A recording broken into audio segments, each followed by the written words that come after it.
When you asked me to tell my story, I really didn't want to. I wanted to keep the memory in the past and just leave it alone and let it die. And for a long time, I've been scared that what my father was like in my blood. I share his name, but I have tried my whole life not to be like him.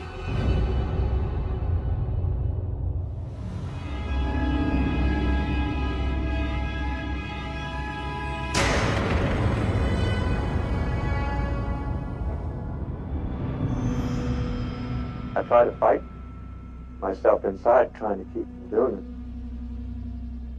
it. And I don't want to, I didn't want to do what I did, rape, murder, or anything. I didn't want nothing else to happen. You knew you were capable of doing it again. Yes. He had it in him. He had the instincts to kill. I feel pain for the people that he hurt because I know what they went through. To hear his voice, to see him and everything, just makes me more mad. It makes me more angry. He knew the whole time what he was doing. He was torturing people. He was torturing us he was torturing my family when we were kids. He knew what he was doing. I wish I could tell him to his face, you were a coward the whole time in your whole life. You picked on the weak. If he really wanted to stop doing what he was doing, there was plenty of help out there. But he didn't want that help. He wanted to continue killing.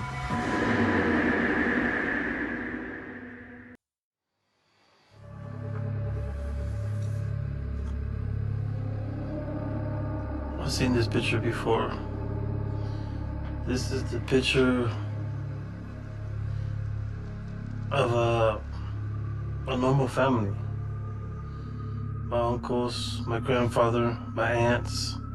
This is my father right here. I see my future tormentor, the future abuser of my mother and my brother and my sister. I see the future killer. And you wonder, how can a person or a family like that did look this normal create such a monster? It makes me wonder, where did it all start from? When in his life did he become the monster that he was?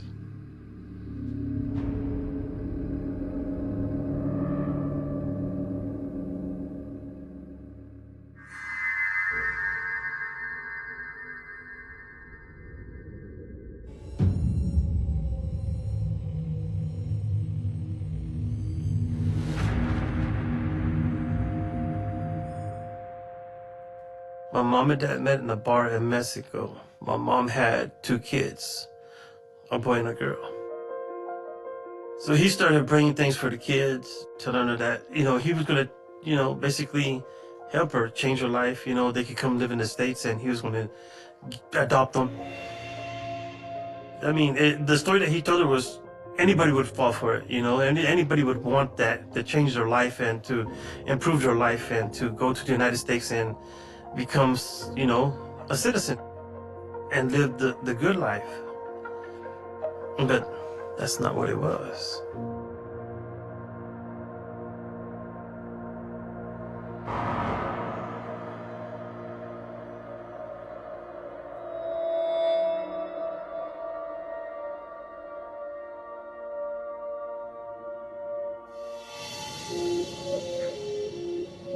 There was a log cabin and it was really small, and we call it compound because nobody else lived there, just us.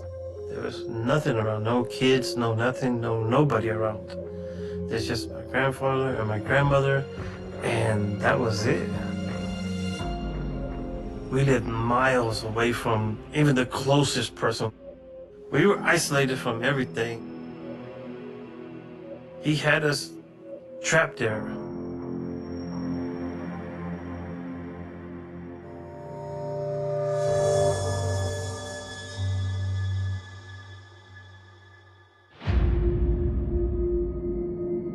My father never had loving words, never said I love you. He never tucked you in. And we were always like walking on eggshells when he's around. One day my brother was sitting at the table and he was full and he didn't want to eat no more. And my dad just went around and just backhanded him and hit him.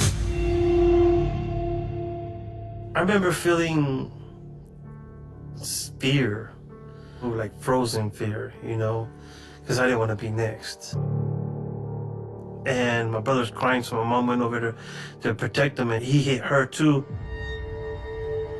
because she was babying him. She said, "Stop babying him. They got to learn to grow up to be a man." At that time, I felt like this was the normal family, that, the father was the evil person and the mother was the loving, nurturing, caring person. I had to grow up fast, and if I didn't grow up fast, I wouldn't have survived.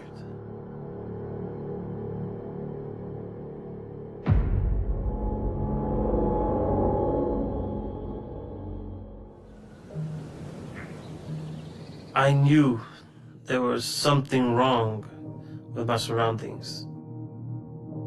My cousins would come over and visit my grandparents, and they were happy. They were not scared. Their dads were playful and everything, and ours was a caged animal. They would have good clothes. We walked around barefooted. It was totally different from what we've been seeing. When I have a father tuck me in, say he loves me or cares about me, and to see fathers walking with their kids, holding their hands or anything like that, and I've never seen that.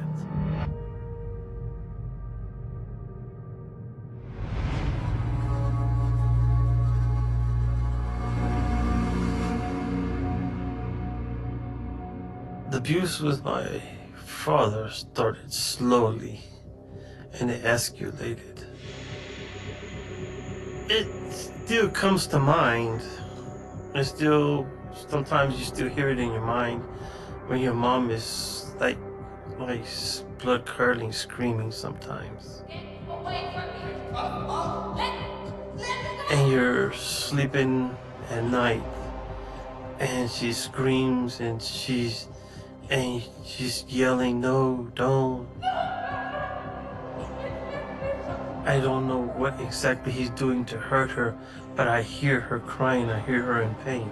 And we were scared. And we're over there crying, but crying quietly so he won't hear us. Then you see your mom with a busted lip.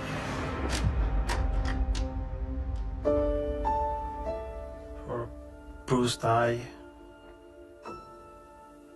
Or a scratch on her neck.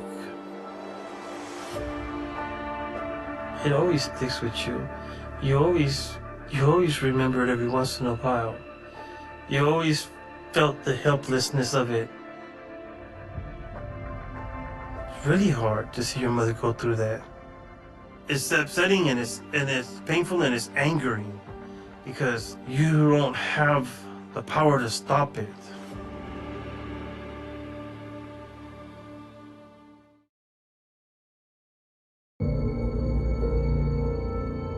Growing up, I did not know what he did for a living. I did not have the slightest clue as to what he did. Oftentimes, my father would take these trips and he would be gone for like a week or so. As long as he wasn't there, we were happy he'd go. We hope he never came back. I think he was out there killing and raping and doing all this stuff when he was out on these trips. And he hadn't got caught for it. I don't think that, he became a killer from one instant to the next. I think he's been always that. And most serial killers are like that. They don't become a killer just by the snap of a finger. they've progressed into it. My thoughts that, my dad was using Mexico as a hunting ground until he found my mother. I think he would go back across the border and that was his killing ground.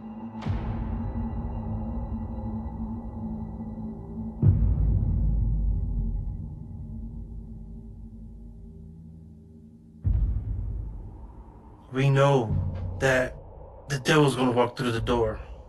When he returned, that's when all the tension would come back.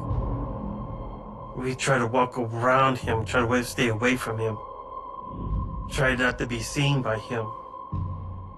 There's one incident I remember that we were all sitting on the sofa, we're trying to be quiet and everything, and then my dad calls my older sister over. But my mom tells my sister to stay where she's at, and she goes to see what he wants. And she's like, "No, Danny, no." And then he starts hitting her. And he drags her by her hair to a closet, throws her in the closet, shuts the door, and puts the chair in front of it so she won't be able to get out. My mom was banging on the door and said, "Please, Danny, don't do it. Please, Danny, don't." And we were crying and everything. And he grabs my sister.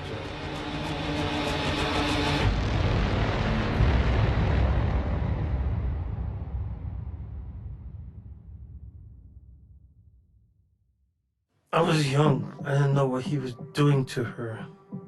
I didn't know I know he was hurting her, but I didn't know that he was doing something like that to her until I got older. At that age, I didn't know what rape or sexual contact or anything was. I just know that he was hurting her, and there's nothing I can do about it. You're helpless. You can't fight the devil. We're not talking about somebody who's a father. We're not talking about somebody who's nurturing, caring, and loving. We're talking about a demon. We knew that we were living with a very evil person.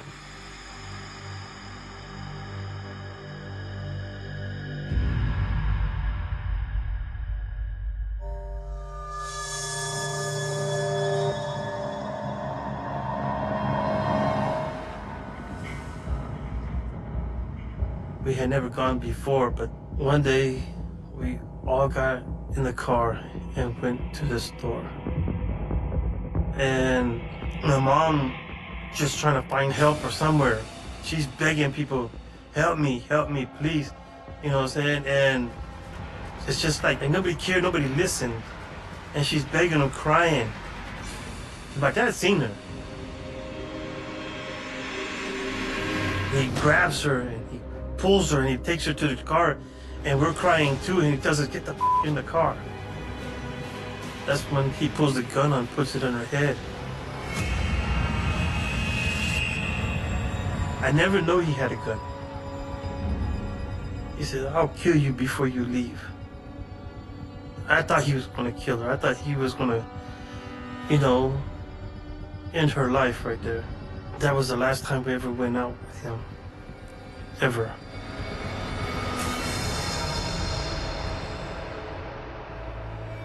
I don't know how she survived all this, what happened to her. Because that was a lot. That was more than anybody can handle in their life. There's no doubt in my mind that he was gonna kill her one of these days. And I knew it was gonna happen. It was gonna happen soon.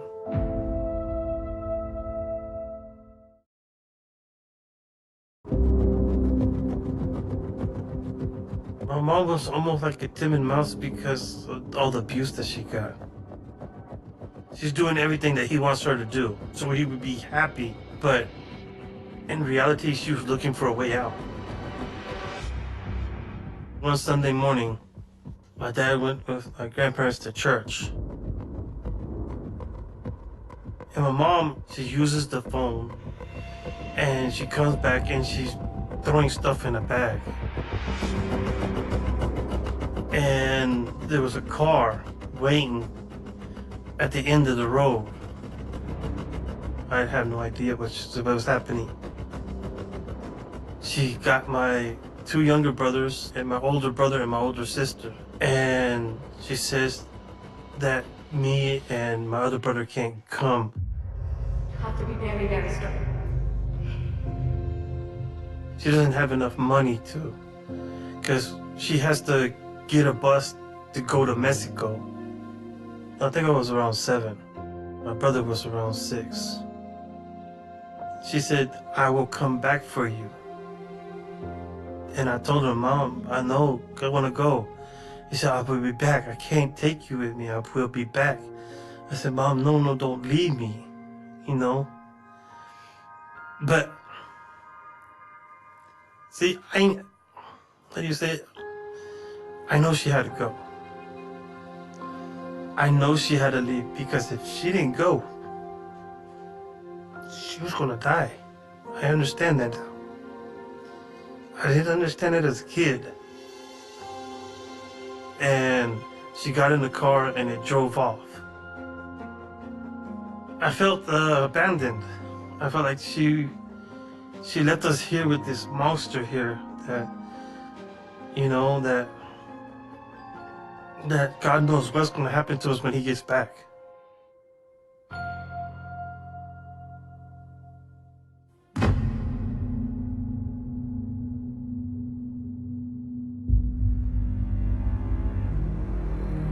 He came home and he asked us, where's your mom at? And I was scared. I said, I don't know where she's at. I don't know. He says, where the is your mom at? I said, I don't know. I don't know where she's at. So he starts hitting me, bam, bam, and I black out.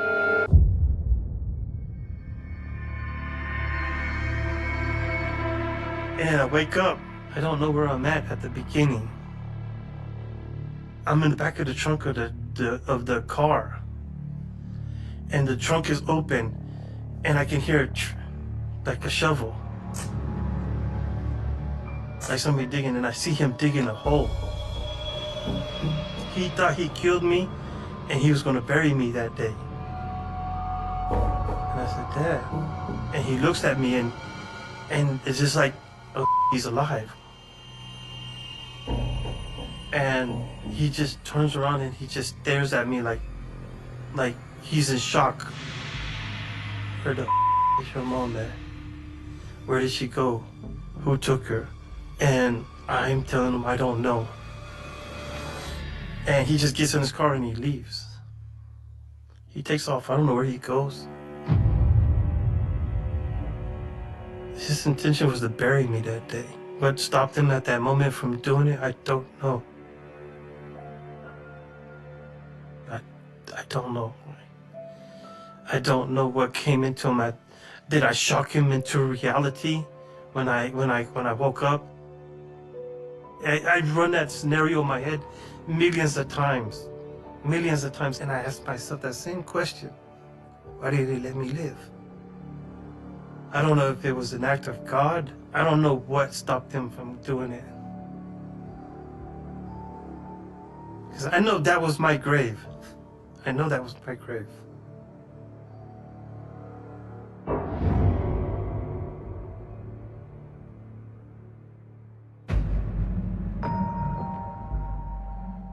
After my mom left, my dad was barely at home.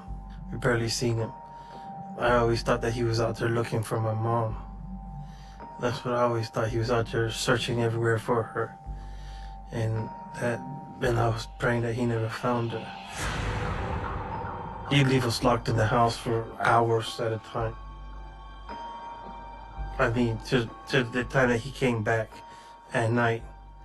Food and everything was basically what two little kids can scrunch up: cereal, chips, and we're locked inside the house, and we heard a knock on the window.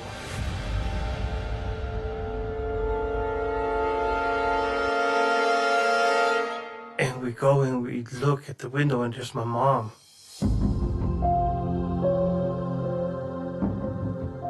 And she's scared. I know she's scared because she's looking around and like if she's looking to see if he's there, but he's not there. So she cut a hole through the screen and lifted up the window and pulled us out. And she hugged us. Even though it was an amazing moment, an amazing time that my mom came and everything, but there was always the fear of him coming back. There was always the fear of him catching us. They said, let's go. And so she hurried up and we walked down the road and there was a car waiting for us. My mom took her life in her own hand when she came back for us. She sacrificed her life to come and get us.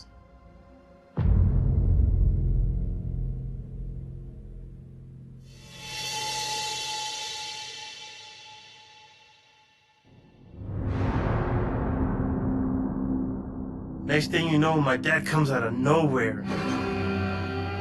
I don't know where he came from. He might have been waiting at the border or something. And my mom was carrying my brother and she had me by the hand and we ran across that border. I just remember running and seeing different colored uniforms and people just speaking Spanish. Then my dad yelling and behind us and everything, trying to stop us. At the border, there's like police, the Mexican police and everything. And my mom's asking them for help. He was gonna kill her. I know he was gonna kill my mom. There was somebody actually that came and said, no, you're not gonna do that. Them Mexican police officers were not gonna give us up. I don't give a damn what he said. They were not gonna give us up to him. And they got on his ass that day. When we crossed that border into Mexico, that's when that sigh of relief, we're free. And he said, I'm gonna come back for you. I'm gonna get you.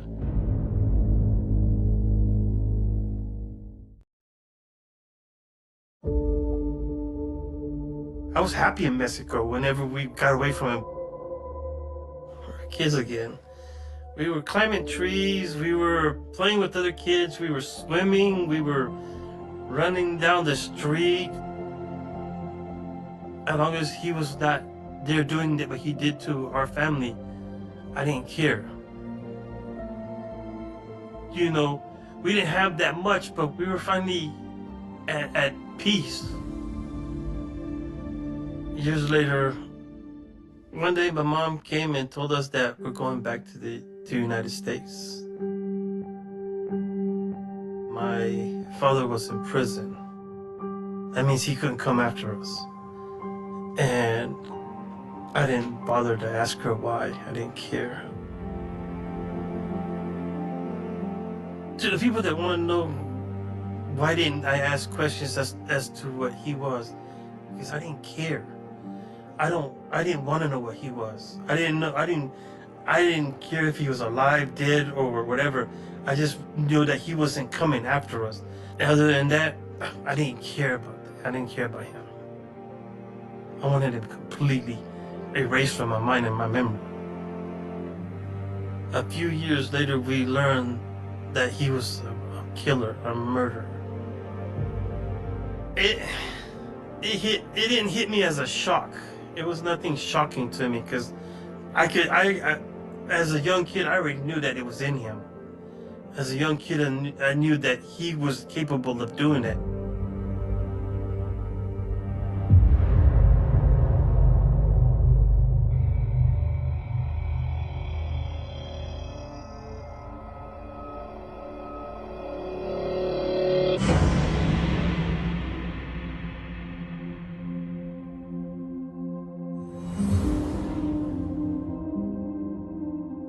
I thought I had gotten rid of him completely.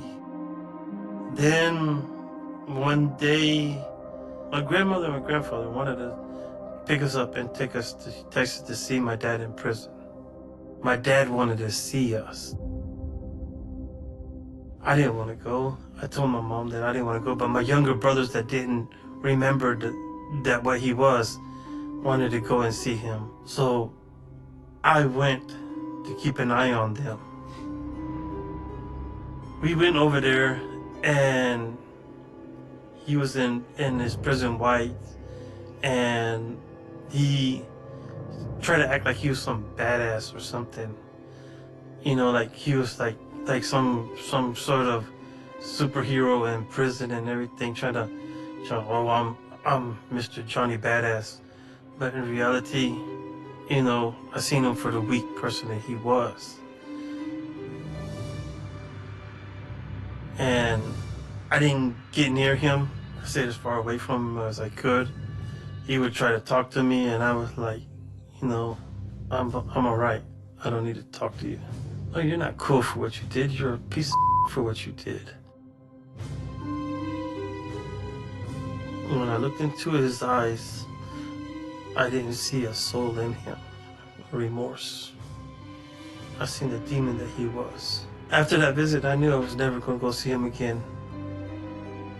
The pain, the hurt, and the things that he has done to me, my brothers, my sisters, my mother, I think he was the epitome of evil.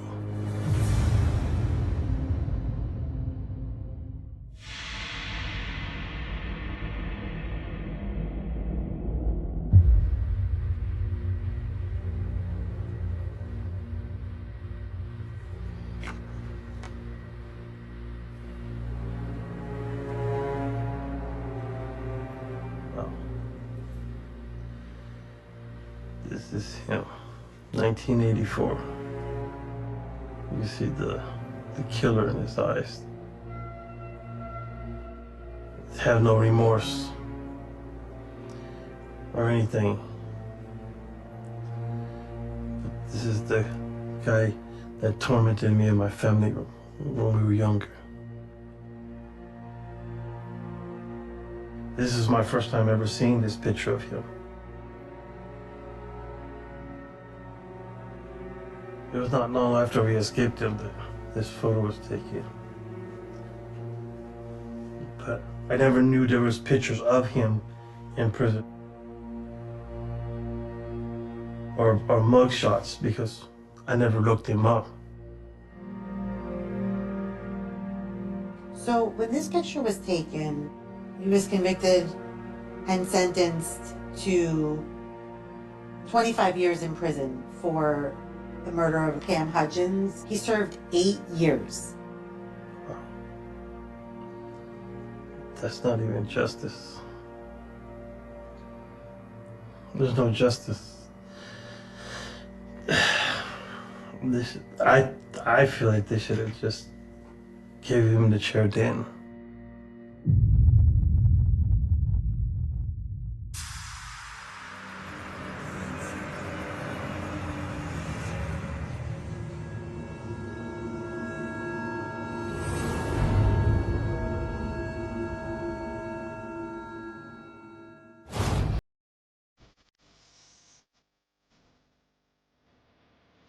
I don't know this person. This is Inez Deaton. She was killed by your father in 1979 with an ice pick. This is the first time I ever seen this photo. I didn't know he killed her. I'm sorry that he killed her. I have no words to express, you know. Yeah. Wow. He's just a animal. He's an evil person.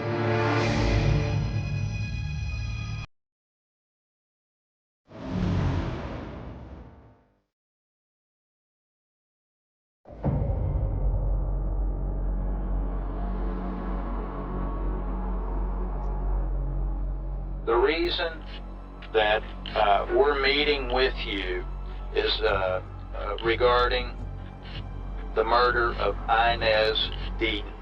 Inez was murdered in 1979. Are you familiar with that event? Yes, sir. Okay. What I'd like for you to do is to tell me everything that you recall about this event. Okay? Yes, sir. I was sitting in the house watching TV in the living room, and a tall, blonde-haired woman come through the door. I immediately grabbed her and forced her down to the ground. I can remember strangling and using a knife because I could see blood on the side of her neck, and took her out and dumped her body, and then I left and went back to the house. What prompted you to attack her? I don't know. I don't know what was running through my mind at that particular time.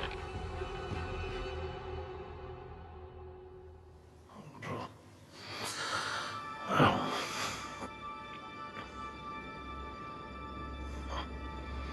Could have easily happened to us when he lived with us. Wow. The voice I remembered was cruel and commanding, like a sick drill sergeant, you know, commanding in your face, demanding. That's the kind of voice I remember, not the timid person that he's trying to be right there. Was it he doing that when he was when we were on the compound also? And then he like, oh, I don't recall, I probably did it. I mean, come on, really? You remember raping a girl and killing her and stabbing her? You know exactly what you did. He meant to kill her. Just like he meant to kill a lot of other people that he killed.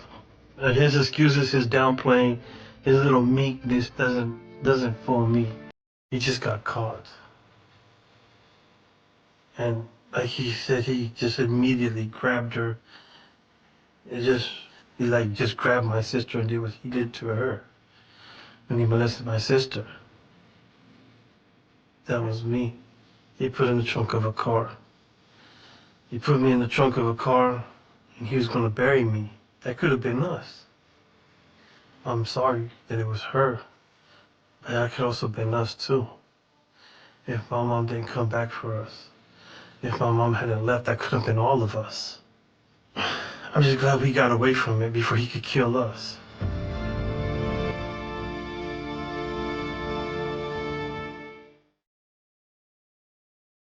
I try to fight myself inside, trying to keep from doing it. And I didn't want to do what I did. There was a lot more that he didn't confess to. I know there's a lot more. Because you just don't start killing people. I mean, he's a predator. There's no woman safe from him. He's a predator. He would have kept on doing it until he got killed by somebody, or they caught him and they killed him. That's what predators do. That's what he was.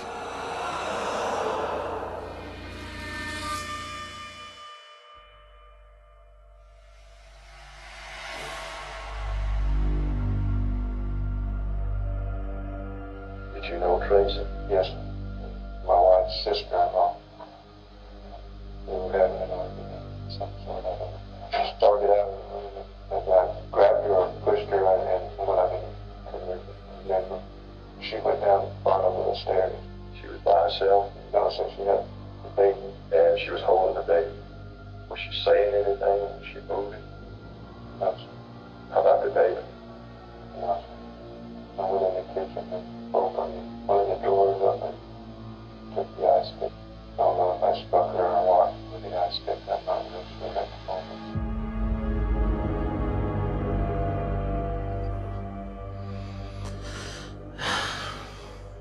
Escalated again. It's murder and killing people with ice picks with the baby. I didn't know he killed a child. I didn't know he did that, but he's just a cold-blooded animal.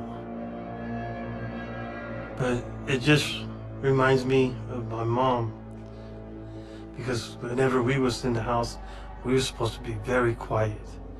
No crying, no none of that. He had that wrath. I seen that wrath. I lived it. I got beat for it. I almost got buried for it.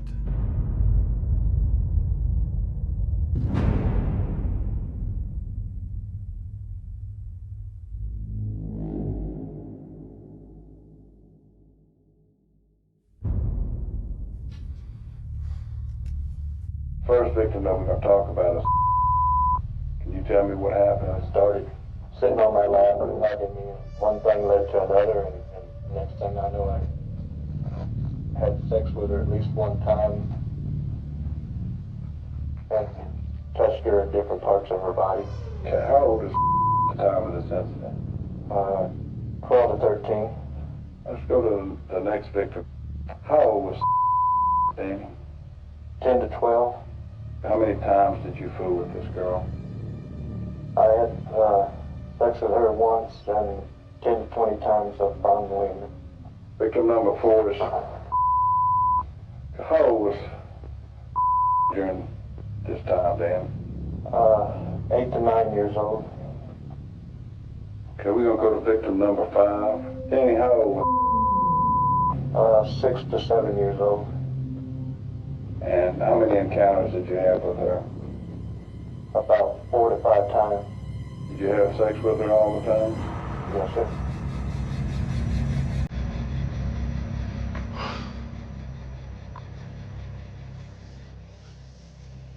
Six and 7. 11, 12. Wow.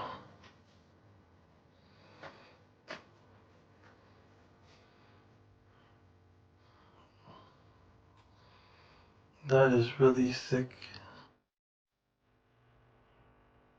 That is really sick. I have no words for this. I really don't. I have no words to just say that. He,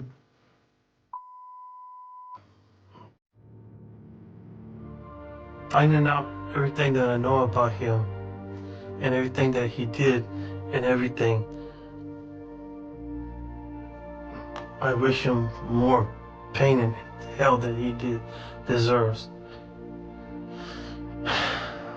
Sometimes I wish I got my hands on him right now, where I am at.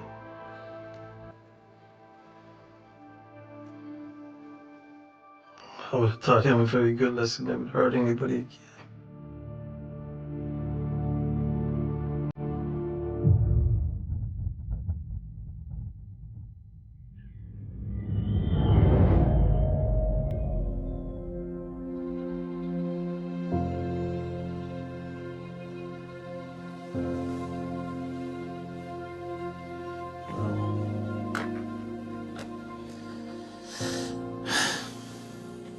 That is the animal.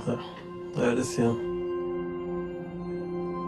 I wish that he had suffered a lot more pain and endured a lot more pain than what he did. Just that lethal injection was too good for him. I feel no pity for him. I wish him all the pain in the world where he's burning in hell. I care nothing about him. I don't see him as a human being. I see him as a demon that destroyed lives, hurt people, kill a child. I mean, how low can you go if you kill a child? You know? How much further rape a child? How much more of it does you need to say, well, this evil? That's evil. He's evil.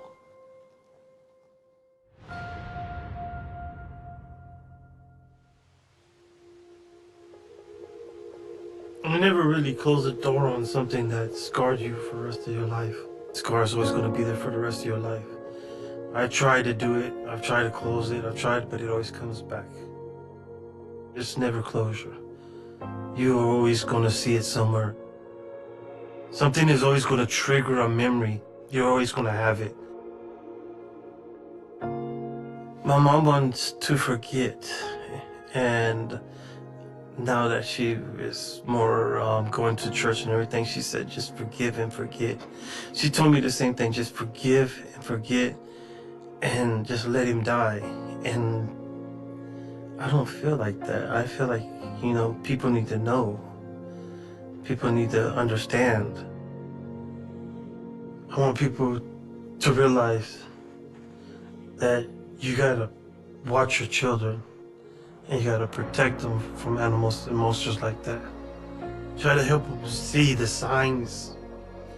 Try to help them see that there are people out there that are dressed as sheep but are really wolves. I don't want nobody in this world to go through what we went through.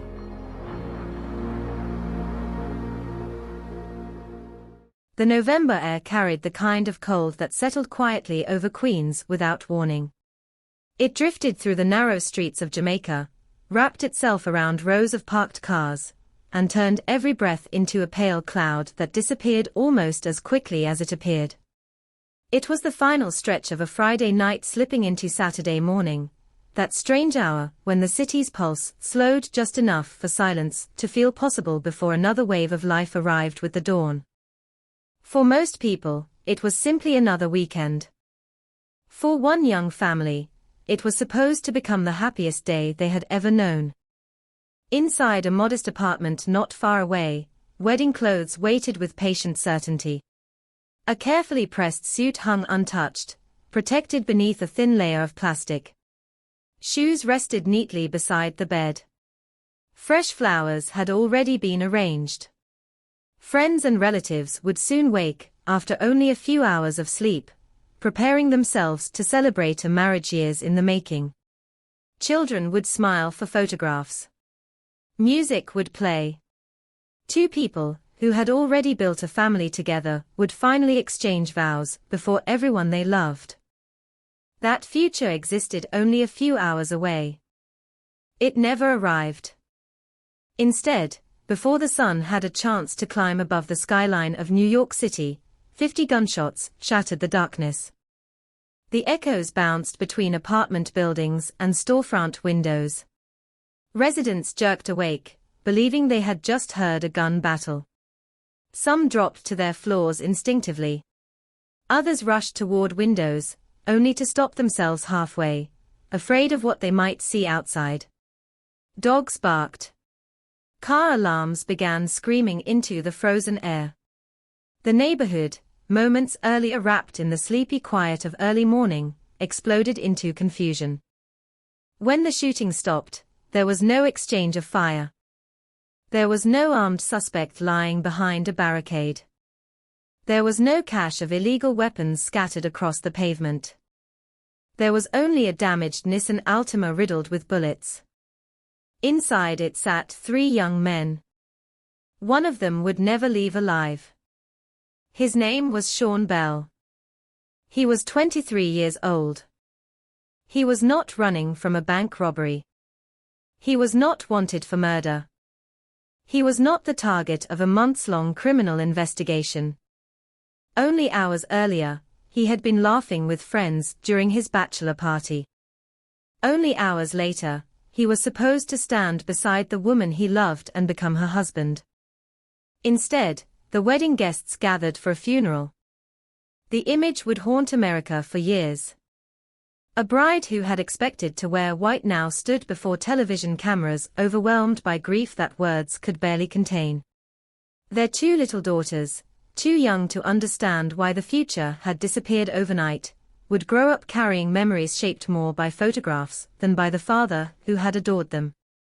The contrast was almost impossible to comprehend. A celebration had become a tragedy before sunrise. Questions spread through New York almost immediately. Why had officers fired 50 rounds?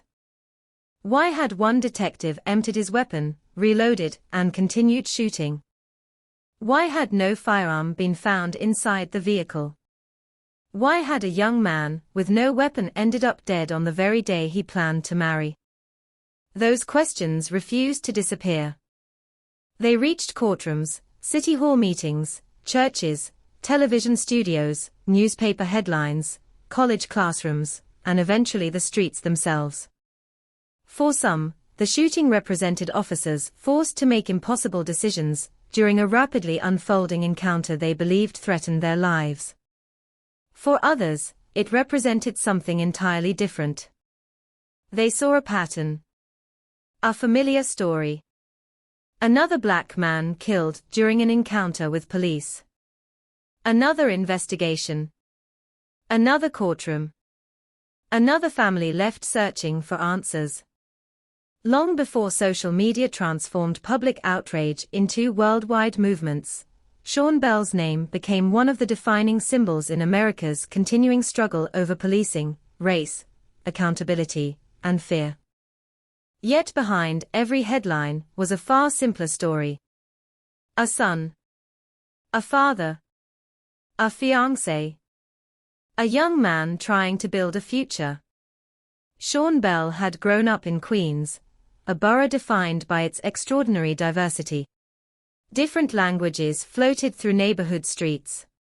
Families from every corner of the world built lives beside one another. Children learned early that every block carried its own personality. Some streets felt safe and familiar. Others demanded caution after dark. Life there required resilience. Many families worked multiple jobs simply to stay afloat. Dreams were rarely extravagant. Stability itself often became the greatest ambition. Sean understood that reality. Those who knew him remembered someone who worked hard, laughed easily, and focused much of his energy on providing for the people who depended on him. He was not perfect. Like anyone in his early 20s, he made mistakes and faced ordinary struggles. But people close to him consistently described someone devoted to family above everything else. He loved his daughters. He spoke often about giving them opportunities he never had. Marriage, to him, was not merely a ceremony. It represented permanence. Responsibility. A promise that what he and Nicole had already built together deserved recognition before everyone they loved. Their relationship had survived years of ordinary challenges, raising children, balancing work schedules, worrying about bills, planning a future one paycheck at a time. The wedding was more than a celebration. It was proof that they had endured. Friends wanted Sean's final evening as an unmarried man to be memorable. A bachelor party seemed harmless enough. Music. Conversation. Laughter. One last night before adulthood took another ceremonial step forward. No one leaving home that evening imagined history was quietly waiting around the corner. Several miles away, however, another group of people prepared for an entirely different night. Undercover detectives from the New York City Police Department were conducting an operation near Club Kahlua, a nightclub that had attracted police attention because of previous reports involving violence, illegal firearms, and narcotics activity. Officers dressed in ordinary clothing blended into crowds, watching faces, listening to conversations, trying to recognize danger before it erupted into bloodshed. Working undercover demanded constant uncertainty. There were no uniforms announcing authority. No marked patrol cars. No immediate reassurance that everyone present understood who the officers were. Every decision depended on rapid interpretation. Every movement carried risk. Inside crowded clubs where loud music drowned conversation, misunderstandings could unfold in seconds. Some detectives had spent years learning to trust instinct. Sometimes instinct saved lives. Sometimes instinct proved catastrophically wrong.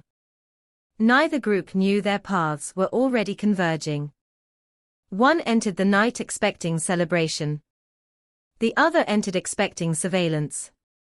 Before dawn, their worlds would collide with irreversible consequences. As the hours passed, alcohol flowed freely inside the nightclub. Music vibrated through walls and across packed dance floors. People shouted over speakers loud enough to shake glasses resting on tables. Friends embraced. Couples danced. Bartenders hurried from one order to another without pause. Nothing about the scene suggested that it would soon become part of American history. Near closing time, tension briefly surfaced.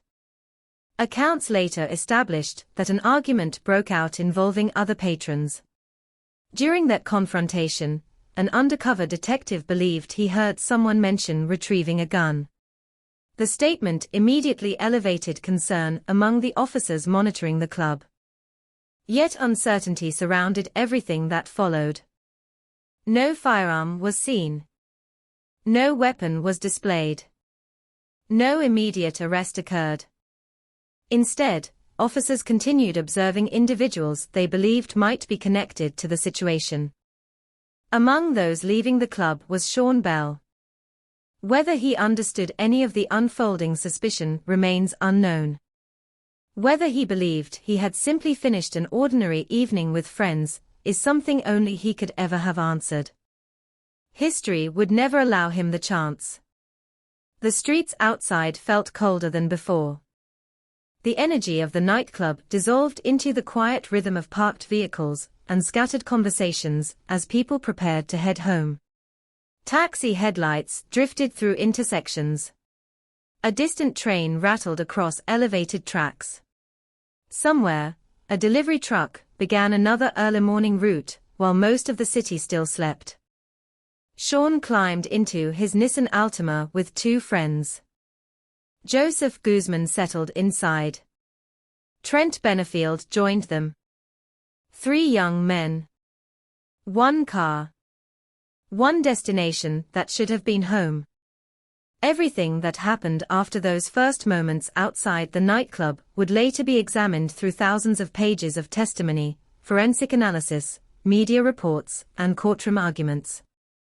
Every movement mattered. Every second mattered. People would spend years debating precisely what officers saw. What they believed. What they feared. What Sean believed. Whether he understood that the men approaching him were police officers. Whether panic replaced reason. Whether tragedy became inevitable, or entirely preventable. The answers would never satisfy everyone. Even today, nearly 2 decades later, disagreement remains. But one fact has never changed. When investigators searched the vehicle after the shooting, they found no gun. Only shattered glass. Bullet holes. Blood. And a future that ended before daylight. The story of Sean Bell is not simply about the 50 shots that captured headlines around the world. It is about the long chain of ordinary moments that came before them, the irreversible consequences that followed, and the enduring question of how a wedding day became one of the most controversial police shootings in modern American history. To understand those 50 shots, we must first understand the man whose life was measured by them, and the city whose fears, divisions, and unanswered questions formed the stage upon which this tragedy unfolded. November 2006 found New York City suspended between 2 different identities. By daylight, it was the city that millions recognized from postcards and films, a place where ambition seemed to spill from every subway entrance and every crowded avenue. At night, however, another New York emerged. It was quieter, colder, and more complicated. Behind the glowing skyline stood neighborhoods carrying decades of history, economic struggle, cultural pride, and an uneasy relationship with law enforcement that had been shaped by generations of painful encounters. Queens was perhaps the clearest reflection of those contradictions. Stretching east from the East River, the borough was a patchwork of communities unlike almost anywhere else in America. Walk a few blocks and the languages changed. So did the restaurants, the storefront signs, the music drifting from open apartment windows, and the traditions families carried from countries thousands of miles away. Diversity was not a slogan in Queens. It was ordinary life. Jamaica, the southeastern neighborhood where Sean Bell lived and where the events of November 25 would unfold, carried that complexity every single day. Families worked hard there. Children played basketball in public parks until sunset. Churches filled every weekend. Corner stores stayed open late, becoming gathering places where neighbors exchanged stories while buying milk, lottery tickets, or newspapers. Yet alongside that ordinary rhythm existed another reality, one shaped by poverty, gang activity in certain areas, narcotics trafficking, and periodic outbreaks of violence. Police patrols were common. So were complaints about policing. Many residents wanted officers to keep dangerous criminals off the streets. At the same time, many black families spoke quietly among themselves about another fear, the possibility that an ordinary encounter with police could suddenly become something much worse. Those conversations rarely made newspaper headlines. They happened around kitchen tables, inside barber shops, outside churches after Sunday service. Parents reminded teenage sons to keep their hands visible during traffic stops. Mothers warned children to remain respectful even when they believed they had done nothing wrong. Fathers explained that surviving an encounter sometimes mattered more than winning an argument. Those lessons were born from experience rather than imagination. By 2006, New York had already witnessed several police shootings that deeply divided public opinion. The names changed, but the questions remained painfully familiar. How much force was justified? What should officers do when they believed they faced danger? How quickly could fear turn into tragedy? Those questions lingered long before Sean Bell's name would join the national conversation. At the same time, police officers carried burdens of their own. Many worked neighborhoods where firearms were common. Traffic stops sometimes ended with bullets instead of citations. Routine investigations occasionally became deadly without warning. Every shift demanded split-second decisions that could determine whether officers returned home alive. Fear did not belong exclusively to civilians. It existed on both sides. Unfortunately, fear viewed through different experiences often produces very different conclusions. While those broader tensions quietly shaped the city, Sean Bell remained focused on something far smaller, yet infinitely more important to him. His family. He had been born on May 18, 1983, and spent nearly his entire life in Queens. Friends remembered someone whose personality filled a room without demanding attention. He enjoyed joking with people, talking about sports, and spending time with those closest to him. He was not famous. He possessed no extraordinary wealth or influence. He was simply trying to build a life. Like countless young fathers, Sean understood responsibility earlier than many of his peers. Providing for children changed everything. Bills arrived with relentless consistency. Rent never waited. Food, clothing, school supplies, birthdays, holidays, every month demanded another financial sacrifice. People who knew Sean often described someone willing to work long hours rather than complain about them. Holding multiple jobs was exhausting, but exhaustion seemed preferable to failing the people depending on him. He wanted more than survival. He wanted stability. His greatest source of motivation was waiting for him every evening. His daughters. Friends recalled the softness in his voice whenever he spoke about them. The toughness young men sometimes projected around one another disappeared completely when conversations turned toward his children. He wanted to watch them grow. He imagined teaching them to ride bicycles, helping with homework, attending graduations, walking them through life's disappointments and triumphs. Those dreams were wonderfully ordinary. Perhaps that was what made them so heartbreaking. Nothing about them suggested they would ever become impossible. Nicole Paul Trey understood that version of Sean better than anyone. Their relationship had grown through years of shared challenges rather than cinematic romance.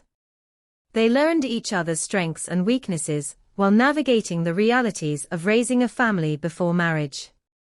There were difficult days, financial pressures, disagreements that accompany nearly every long-term relationship. But they remained together. The wedding scheduled for November 25, 2006, was not an attempt to save a struggling relationship. It was a celebration of one that had already endured. Friends and relatives had watched them build a home together piece by piece. The ceremony represented another milestone rather than a beginning. Nicole had spent months preparing. Flowers had been chosen carefully. Guests had confirmed attendance. Photographs were planned. Family members discussed seating arrangements, food, music, and countless small details that accompany every wedding. Like most brides, Nicole undoubtedly imagined moments that had lived in her mind long before they became reality: the walk toward the altar, the exchange of vows, the first dance, the laughter filling the reception hall. None of those moments seemed uncertain.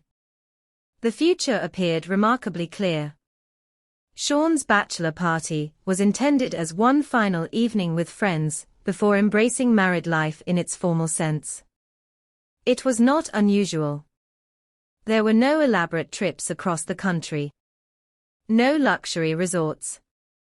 Just a night out in Queens among people who had shared years of memories with him. Bachelor parties often reveal something about friendships. Old stories return. Embarrassing moments become jokes once again. Promises are made to stay connected despite marriages, careers, and children slowly reshaping everyone's priorities. For Sean, the evening likely carried excitement more than recklessness. The next morning would change everything. Meanwhile, only a short distance away, members of the New York City Police Department prepared for another overnight operation. Club Kahlua had attracted attention from investigators for some time. The nightclub was known within law enforcement circles as a location where fights occasionally erupted and where intelligence suggested illegal firearms and narcotics activity could appear. Such establishments presented unique challenges. Hundreds of people could move through the building during a single evening. Loud music prevented officers from hearing conversations clearly. Alcohol amplified emotions. Minor disagreements sometimes escalated into violence before security personnel could intervene. Rather than station uniformed officers outside the entrance, supervisors frequently relied upon undercover detectives. Their purpose was observation. Blend into the crowd. Identify individuals involved in criminal activity.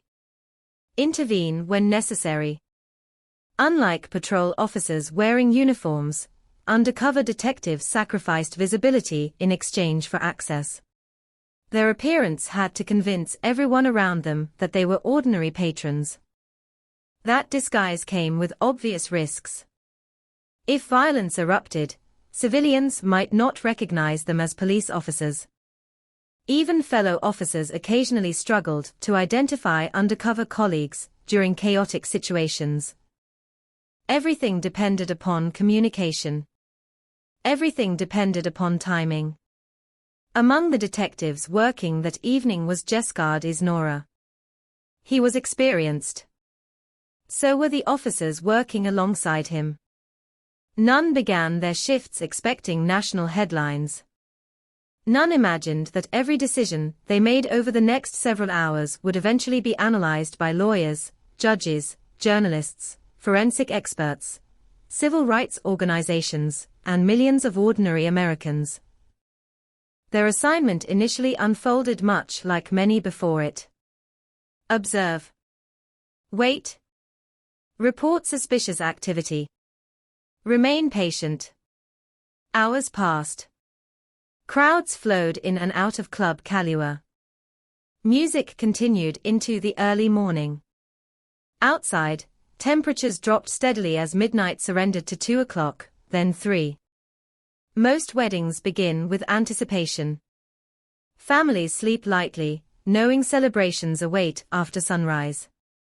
Inside Sean Bell's circle, that anticipation undoubtedly existed. Some relatives probably wondered whether everything would proceed according to schedule. Others worried about forgotten details or last-minute phone calls. No one anticipated emergency rooms. No one anticipated crime scene tape. The city itself seemed unaware that two entirely separate stories were gradually approaching the same intersection. One centered on love. The other centered on vigilance. Neither side viewed themselves as participants in a tragedy. Yet history often begins exactly that way, not with obvious villains or unmistakable warning signs, but with ordinary people pursuing entirely different objectives, until circumstances force their paths together. As closing time approached inside Club Kahlua, energy shifted almost imperceptibly. People who had danced for hours gathered coats and jackets. Conversations became louder as music competed with hundreds of voices. Some patrons lingered over final drinks. Others stepped outside into the cold, grateful for fresh air after hours spent inside crowded rooms. It was during those final moments that tension briefly surfaced. A dispute involving several individuals drew attention from undercover officers. Witness accounts later differed in important ways, but investigators established that Detective Isnora believed he heard one man threaten to retrieve a firearm. Whether the statement represented genuine intent, drunken bravado, or simple anger spoken in the heat of an argument, could not be determined with certainty. What mattered was how officers interpreted it.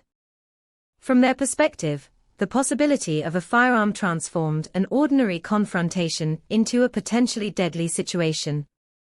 Yet uncertainty remained. No gun appeared. Nobody displayed a weapon. The alleged threat alone became the foundation upon which every decision afterward would rest. Instead of making immediate arrests, detectives continued surveillance, attempting to determine who might actually possess a firearm, and whether further violence was imminent. Some individuals involved in or near the argument eventually exited the club. Among those leaving was Sean Bell. Crucially, subsequent investigations found no evidence that Bell himself had made the alleged threat about retrieving a gun. Even so, events unfolding around him had already attracted police attention. Sean almost certainly viewed the evening through an entirely different lens. His wedding awaited in only a few hours. His bachelor celebration had ended. Home was the next destination. The cold air greeted him as he stepped outside. Streetlights reflected faintly across parked vehicles. Friends walked beside him. Traffic remained light. The city felt as though it were beginning to exhale after another long night. Few moments in history announce themselves while they are happening. They look deceptively ordinary. A man reaching for his car door. Friends exchanging final jokes before driving away. Officers quietly watching from nearby. Nothing about those images suggested they would become evidence discussed for years. Yet every great tragedy contains a final ordinary moment before everything changes. Sean Bell had just reached his. Sean Bell never imagined that history would remember him for the final minutes of his life. If fate had followed the path everyone expected, his name would have appeared only in a wedding program, printed neatly beside Nicole's beneath the words bride and groom. Family photographs would have captured him smiling awkwardly in a rented tuxedo, his daughters giggling as flower petals scattered across the aisle, relatives arguing good-naturedly over who blinked during the pictures. Years later, those photographs would have sat inside albums that children pulled from shelves during holidays, reminders of a joyful beginning rather than an unimaginable ending. Instead, Millions would come to know his name through headlines. The tragedy would eventually reduce him to statistics. 23 years old. 4 bullet wounds. 50 shots fired. No weapon recovered. But statistics have a cruel habit of stripping away humanity. They summarize lives without explaining them. They reduce fathers to numbers, dreams to timelines, and families to court documents. To understand what happened before dawn on November 25, 2006, it is necessary to step away from the crime scene and meet the man who walked unknowingly toward it. Sean Bell grew up in Queens, surrounded by the ordinary realities that shaped countless young people across New York City. He understood crowded apartment buildings where neighbors recognized one another by voice before face. He understood the sounds of elevated trains, basketballs echoing across playground courts, children racing bicycles through neighborhood sidewalks, and mothers calling everyone inside once streetlights flickered on. Like many children, his dreams changed as he grew older. Some faded. Others became practical. Adulthood arrived earlier than he expected. Responsibility often does. People who knew Sean rarely described him as someone searching for trouble. Instead, they remembered a young man whose attention increasingly centered on providing for the people he loved. Life had taught him that promises alone could not pay rent or fill refrigerators. If he wanted a better future for his family, someone had to work for it. So he did. Friends spoke about long days and multiple jobs. Not glamorous work. Not work that attracted admiration from strangers.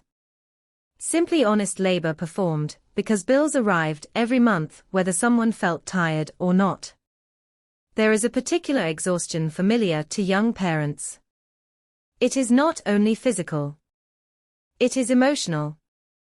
You carry tomorrow's worries while trying to enjoy today's moments. You count every dollar twice. You postpone purchases for yourself because children need something first. Those sacrifices rarely make headlines. Yet they quietly define millions of lives. Sean belonged to that world. His greatest pride was not a career achievement or material success. It was his daughters. People close to him noticed the difference immediately whenever their names entered conversation. His posture relaxed. His expression softened. Conversations about work or money suddenly seemed less important. He wanted them to have opportunities that reached beyond his own experience. He wanted birthdays remembered for laughter instead of financial stress. He wanted family traditions. Vacations someday. School graduations. The ordinary milestones parents imagine, without realizing how precious they truly are. Most importantly, he wanted to be present. Not simply as a provider. As a father. That distinction mattered deeply. Nicole Portray understood those dreams, because she had helped build them from the beginning. Their relationship was neither perfect nor effortless.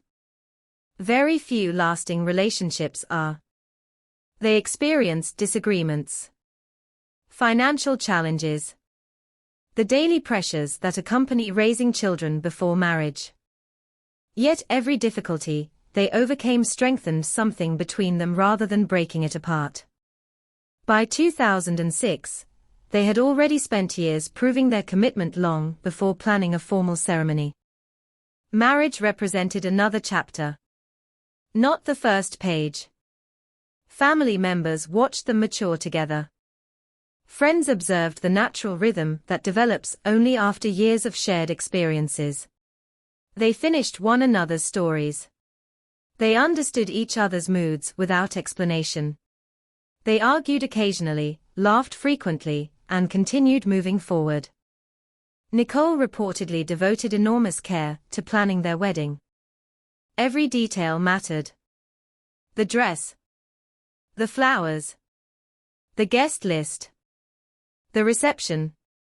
Like many brides, she likely imagined how the morning would unfold countless times before it finally arrived. She would wake early. Hair, makeup, photographs, family members bustling around the room. A final deep breath before walking toward the man waiting at the altar.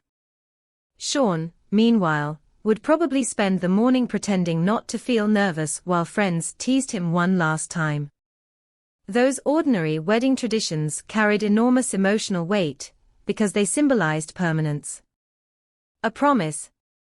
A future. Neither of them knew they had already shared their final ordinary days together. As the wedding approached, excitement spread naturally through their families. Children looked forward to dressing up. Relatives traveled to attend. Friends cleared their schedules. A wedding is rarely only about two people. It becomes a gathering of entire families whose stories intertwine for a single day. Every invitation accepted represented someone preparing to witness hope. Nobody imagined grief.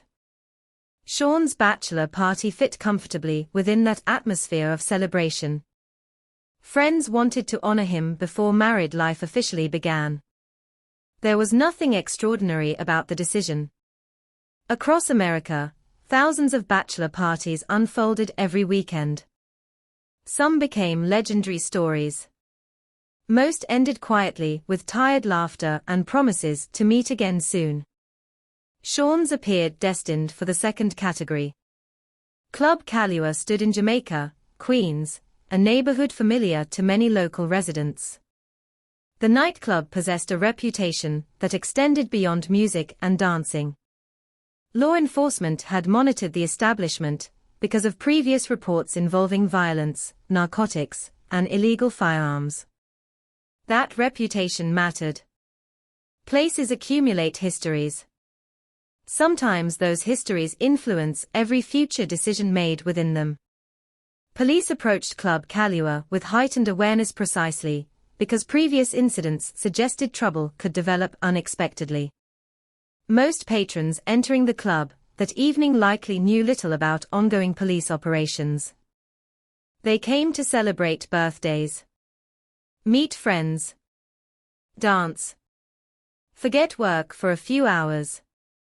Sean arrived with similar intentions. The music inside was loud enough to shake tables.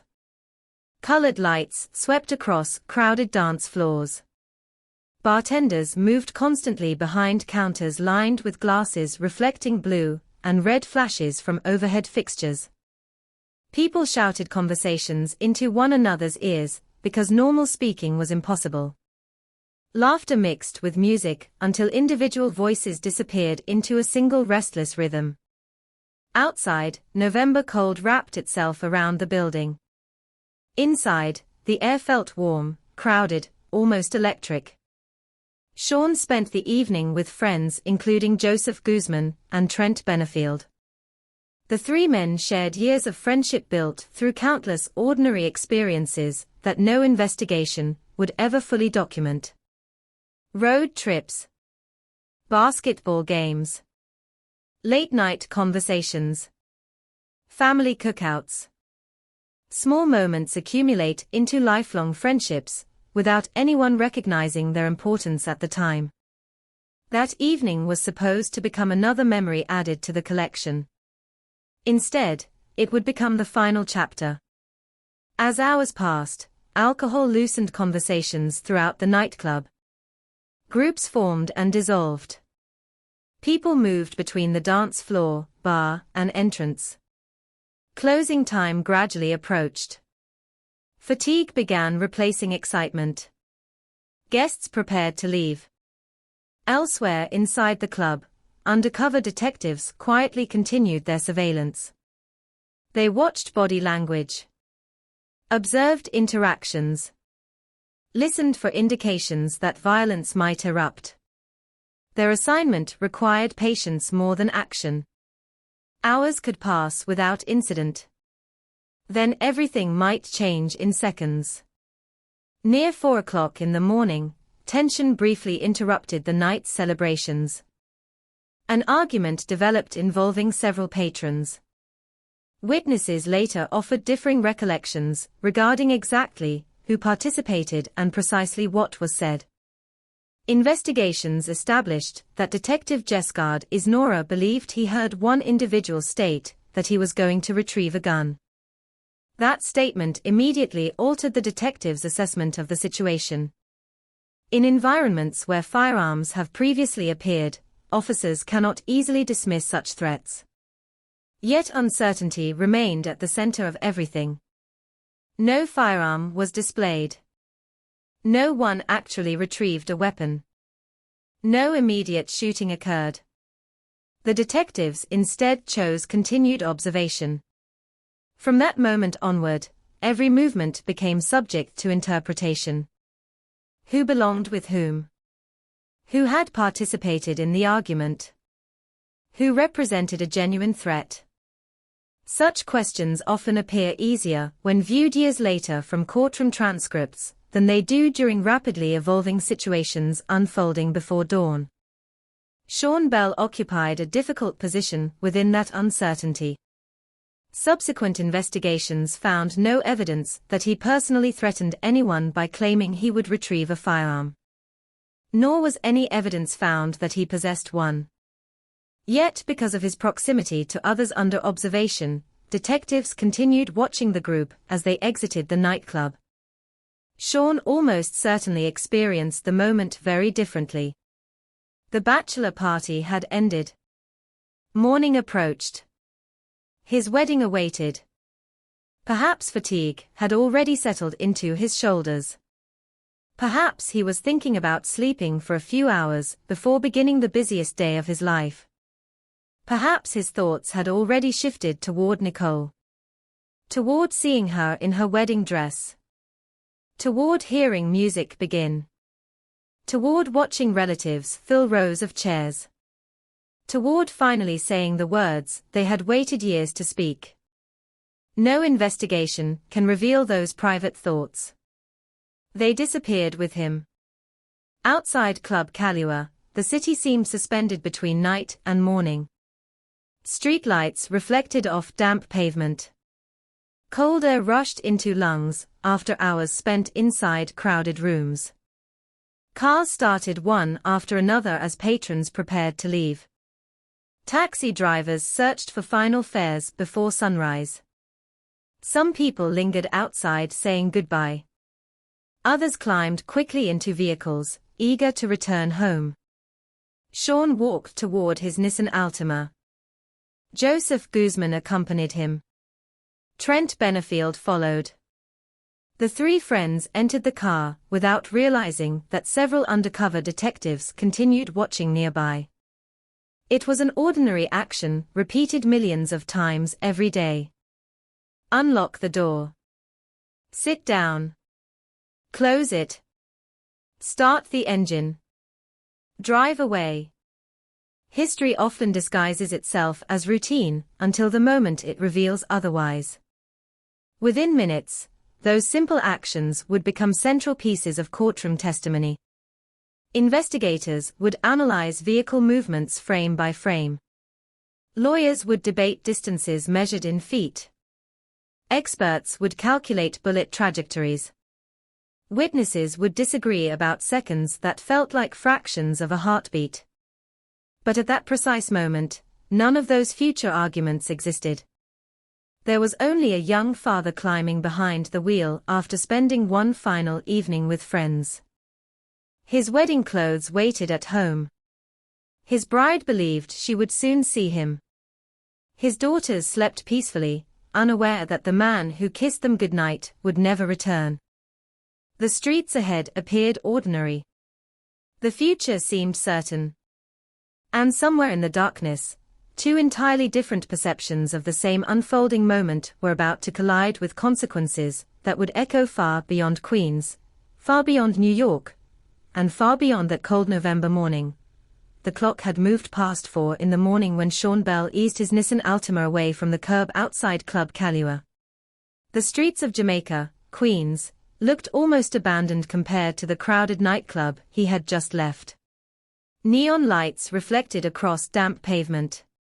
A light breeze carried scraps of conversation from people lingering outside nearby businesses before dissolving into the cold silence that belongs only to the final hours before dawn. The city seemed tired. Storefront security gates were already pulled down.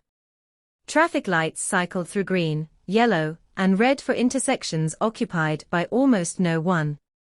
Apartment windows glowed faintly as a handful of early risers prepared for work, while most residents remained asleep, unaware that within seconds their neighborhood would become the center of one of the most controversial police shootings in modern American history. Inside the Altima, the atmosphere was likely far different from the tension surrounding it. Sean Bell sat behind the wheel. Joseph Guzman occupied the front passenger seat. Trent Benefield sat in the rear. The bachelor party was over. The wedding was only hours away. No matter how late the night had become, morning would arrive quickly. Somewhere else in Queens, wedding preparations had already begun.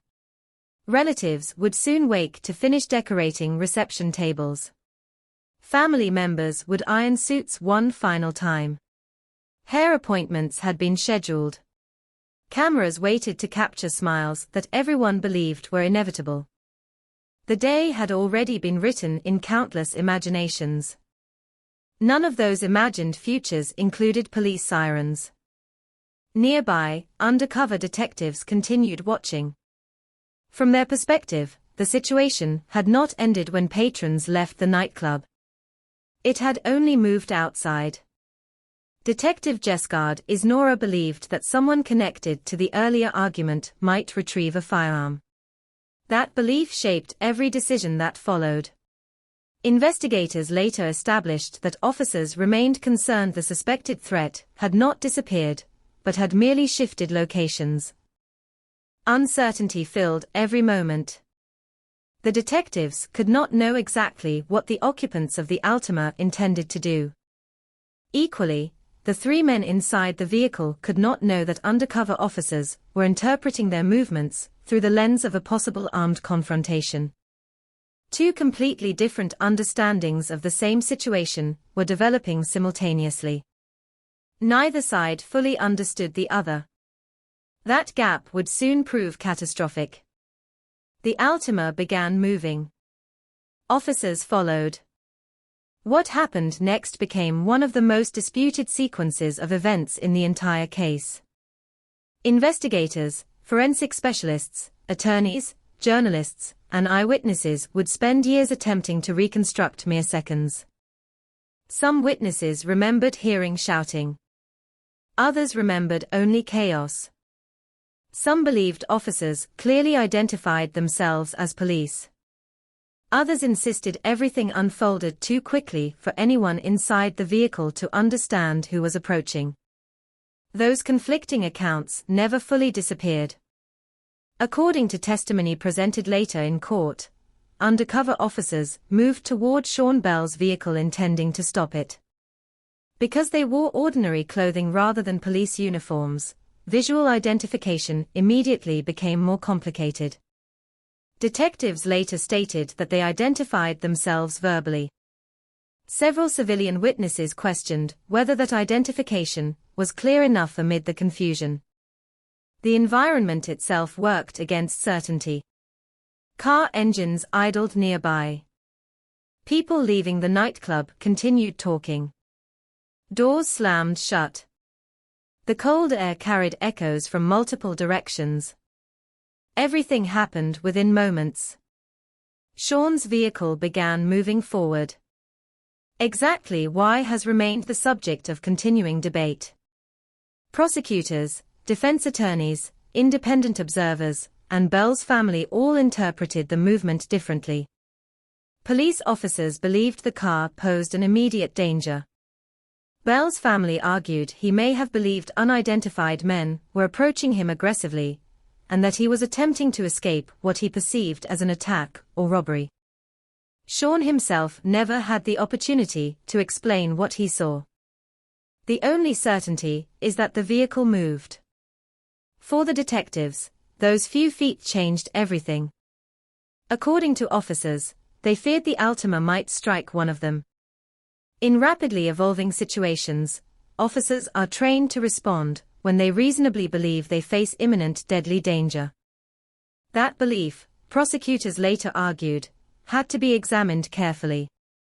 Whether it was reasonable became the central issue. Whether it was accurate became another. The first shots erupted almost instantly. Then another. Then another. The sound ripped through the sleeping neighborhood with stunning violence. Residents later described believing a gun battle had erupted. Some threw themselves onto bedroom floors. Others instinctively pulled family members away from windows. People who had lived through violent neighborhoods recognized the unmistakable rhythm of repeated gunfire. Only this time, the shooting seemed endless. Bullets shattered the Nissan's windows. Glass exploded inward. Metal crumpled beneath repeated impacts. The confined space inside the vehicle became a storm of flying fragments, deafening blasts, and desperate confusion. Sean Bell never fired a weapon. Neither did Joseph Guzman. Nor Trent Benefield.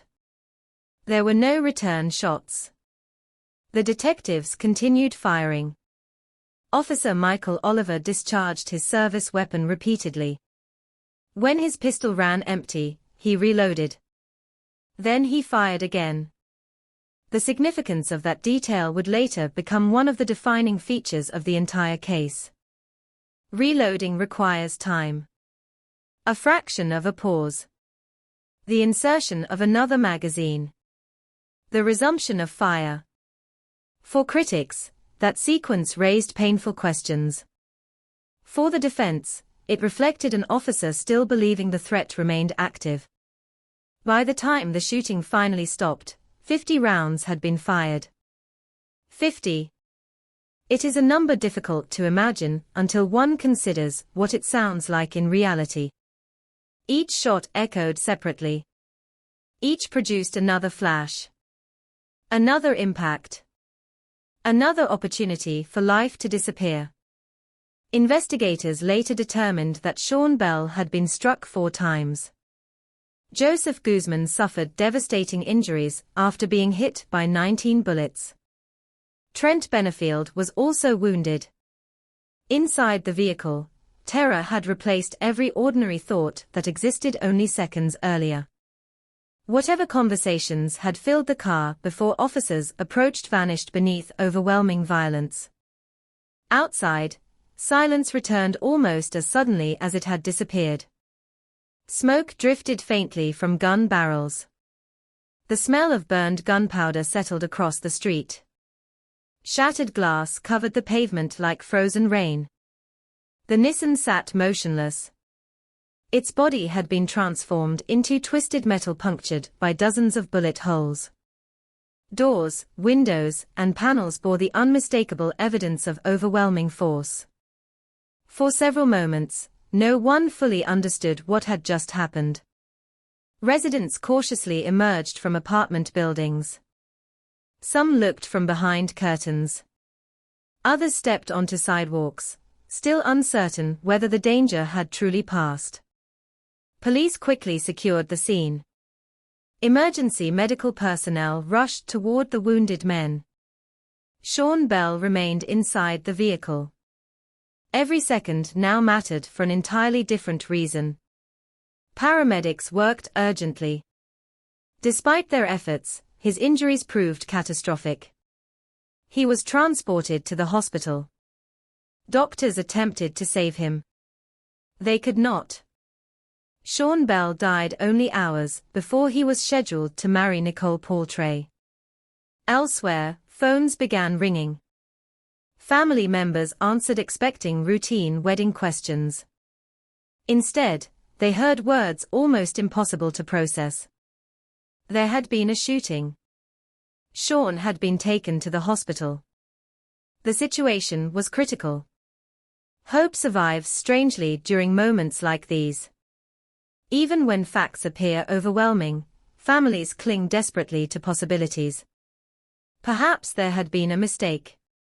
Perhaps reports were exaggerated. Perhaps surgery would save him.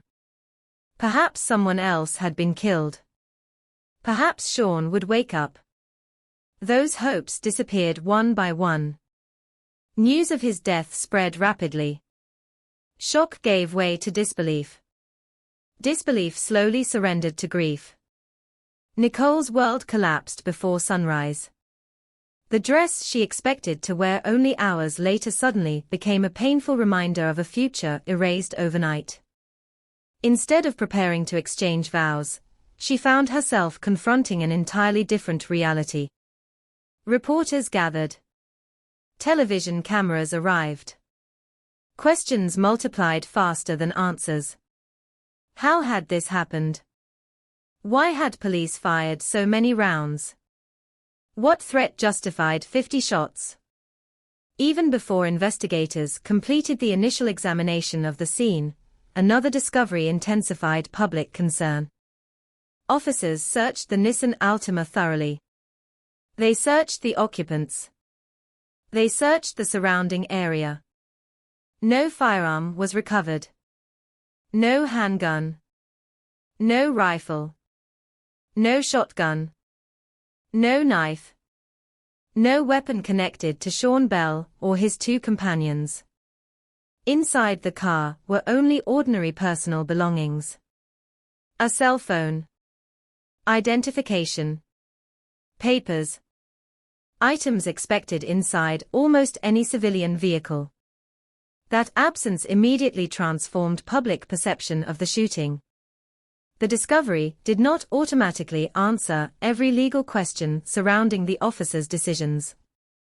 Investigators still had to determine what the detectives reasonably believed during those rapidly unfolding seconds. But for many members of the public, the absence of any weapon became impossible to ignore. If there had been no gun, why had 50 bullets been fired? The question spread through New York before the sun had fully risen. By mid-morning, television stations interrupted regular programming. Radio hosts discussed breaking developments. Newspapers began preparing front-page editions.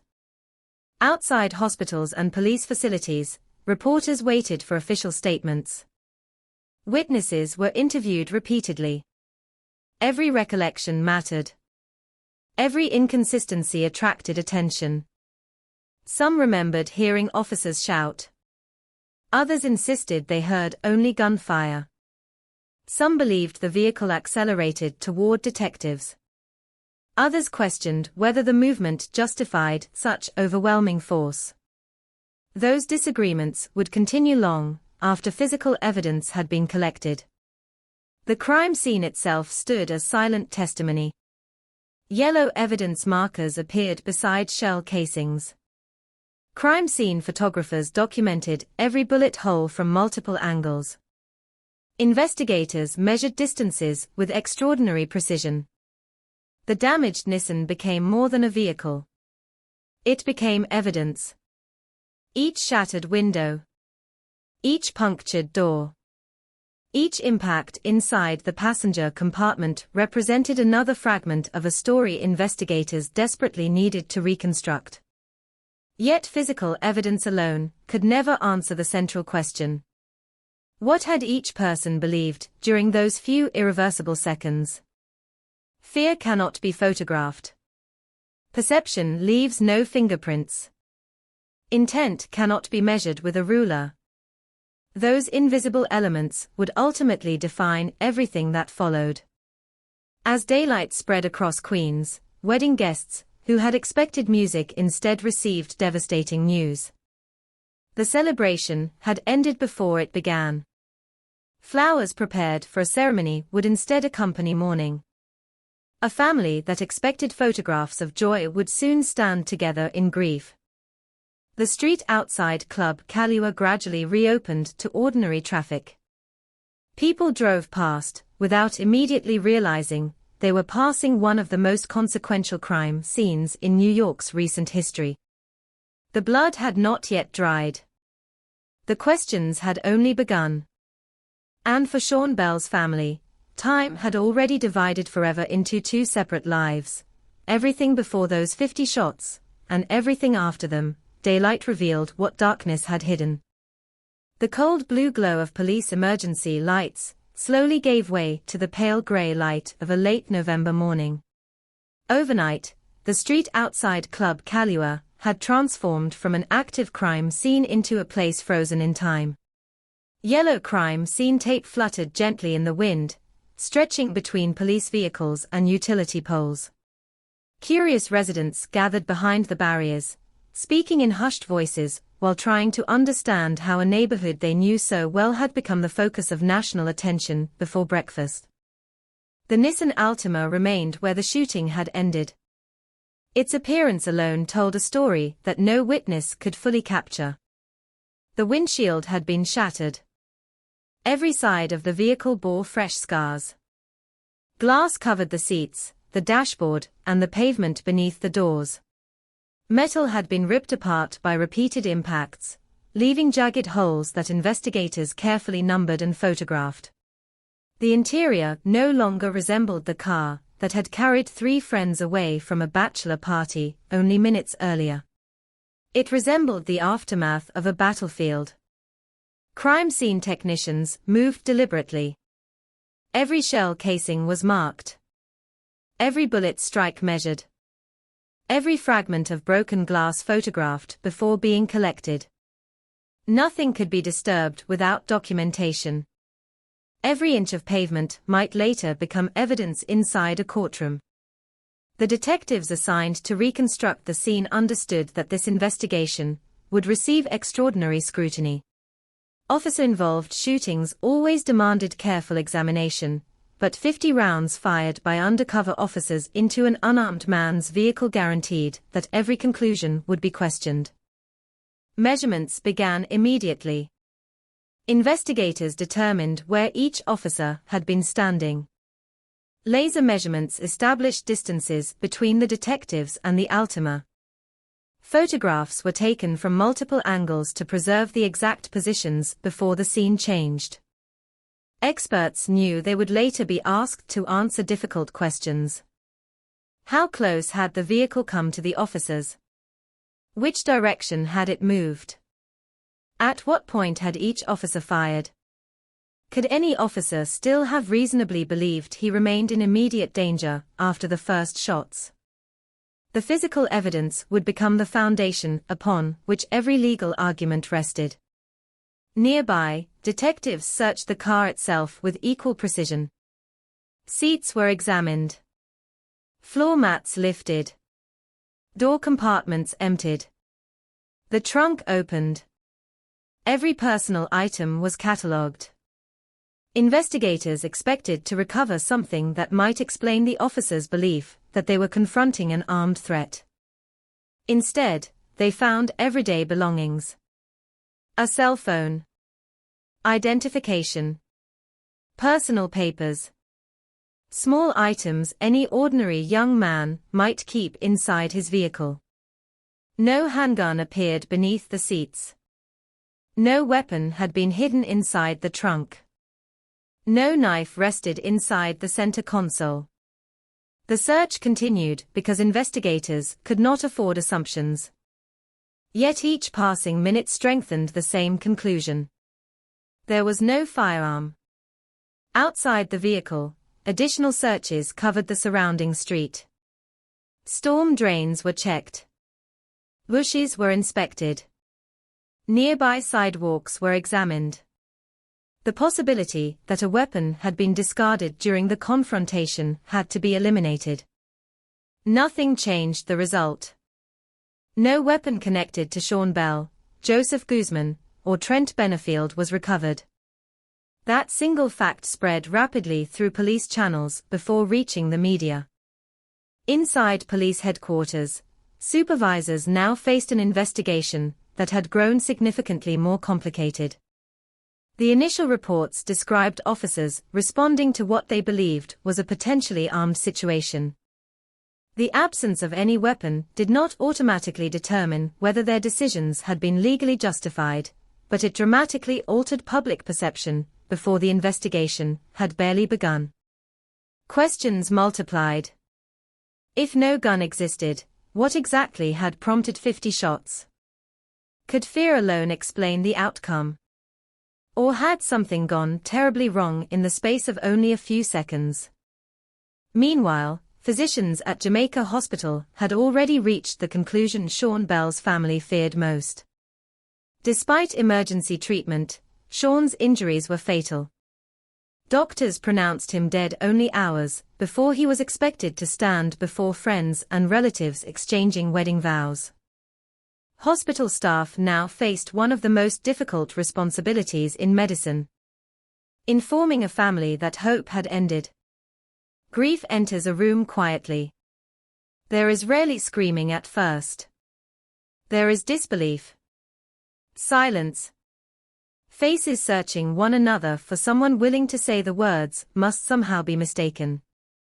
Family members often ask the same questions repeatedly, not because they fail to understand the answers, but because accepting those answers feels impossible.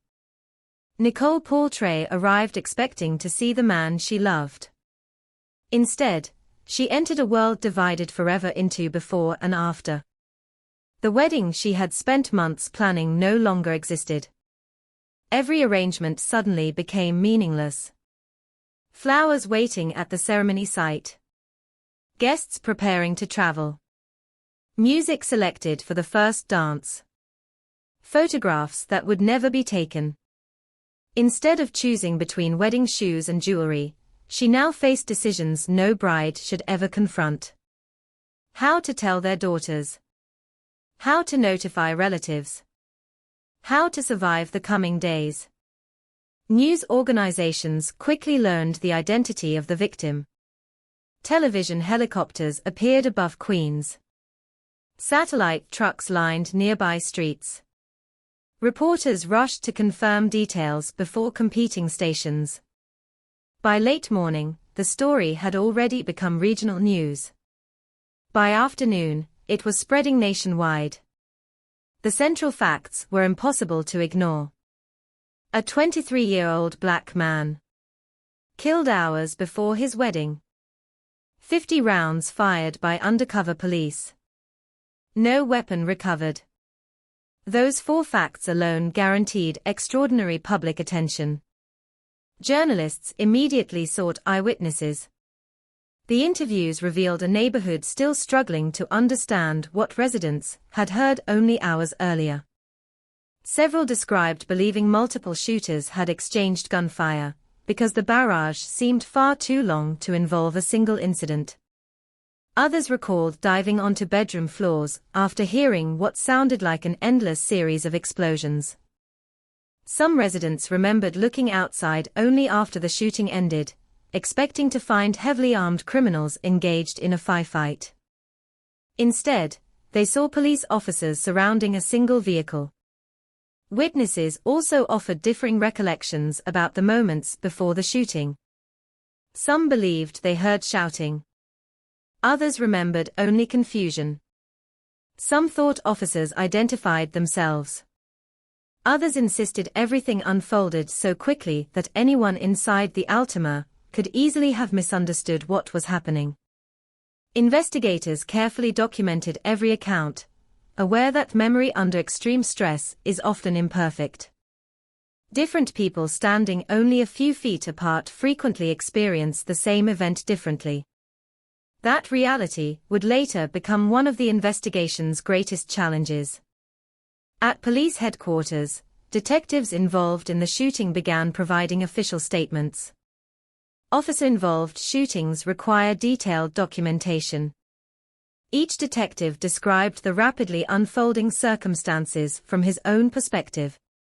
Each attempted to explain the perceived threat that led to deadly force. According to their accounts, they believed Sean Bell's vehicle endangered officers, and that the possibility of a firearm remained real because of the earlier statement allegedly overheard inside Club Kahlua. Investigators compared those statements carefully. Minor differences naturally appeared. No two people experience a chaotic event identically. The task now became determining whether the available physical evidence supported or contradicted those recollections. Forensic specialists examined bullet trajectories. Each projectile recovered from the vehicle or surrounding area became another silent witness. Trajectory rods extended through bullet holes. Measurements established angles. Specialists attempted to determine where officers had stood while firing and how the vehicle had been positioned during each stage of the encounter. The work required extraordinary patience. Every calculation might later influence criminal charges or civil litigation. Autopsy findings added another layer to the investigation. Medical examiners documented Sean Bell's injuries with meticulous precision. Their role was not to determine guilt or innocence. Their responsibility was to establish medical facts.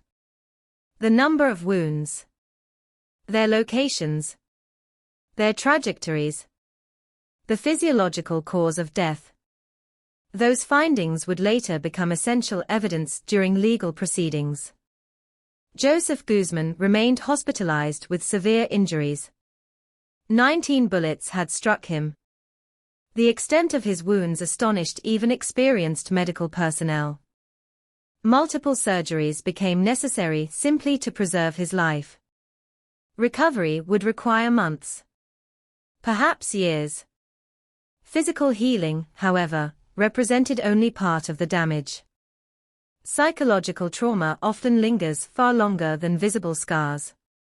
Trent Benefield, also injured, now faced his own recovery while attempting to process events almost impossible to comprehend. Only hours earlier, the three friends had shared an ordinary celebration. Now one was dead. Two were recovering from gunshot wounds. The speed with which ordinary life had collapsed defied understanding. Outside official investigations, conversations spread rapidly through Queens. Churches discussed the shooting during morning gatherings. Barbershops became places of debate. Neighbors gathered on apartment steps, sharing fragments of information collected from television reports and eyewitness accounts. Some expressed sympathy for officers forced to make split-second decisions under perceived threat. Others viewed the shooting as another example of excessive force against an unarmed black man. Most simply wanted answers. The atmosphere surrounding the case changed noticeably as civil rights leaders began responding publicly. Community organizations called for transparency. Attorneys representing Sean Bell's family urged patience while demanding a thorough investigation. Local elected officials acknowledged growing public concern and emphasized the need for accountability, regardless of where the evidence ultimately led. The city itself seemed to recognize that this case extended beyond one tragic encounter. It touched long-standing questions about policing, race, trust, and the limits of force. Within the New York City Police Department, administrators also understood the stakes. Every officer involved shooting affects public confidence. One attracting national attention affects an entire institution. Internal investigators reviewed procedures. Command staff examined operational decisions. Questions emerged about communication between undercover officers. About tactical planning. About the coordination of the attempted vehicle stop. Each issue required careful examination separate from the criminal investigation itself. By evening, less than 24 hours after the shooting, millions of Americans had already heard Sean Bell's name. Photographs of him smiling beside Nicole appeared across newspapers and television screens. Those images stood in painful contrast to the photographs now emerging from the crime scene. One represented hope. The other devastation. The contrast proved unforgettable. As darkness settled once again over Queens, candles began appearing outside the neighborhood where Sean had spent his final hours. Flowers accumulated along sidewalks. Handwritten messages expressed sorrow, anger, disbelief, and prayers for a family whose future had been permanently altered. People who had never met Sean Bell stood quietly beside neighbors who had known him for years. The cold November wind carried the flickering candlelight across faces filled with grief and uncertainty. The investigation had only begun. The evidence was still being collected. Witnesses would continue coming forward. Experts would continue reconstructing every second of the encounter. Yet one truth already stood beyond dispute. A wedding had become a funeral.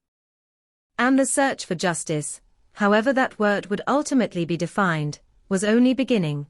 The days following Sean Bell's death unfolded with a strange mixture of urgency and unbearable slowness. For investigators, every hour mattered.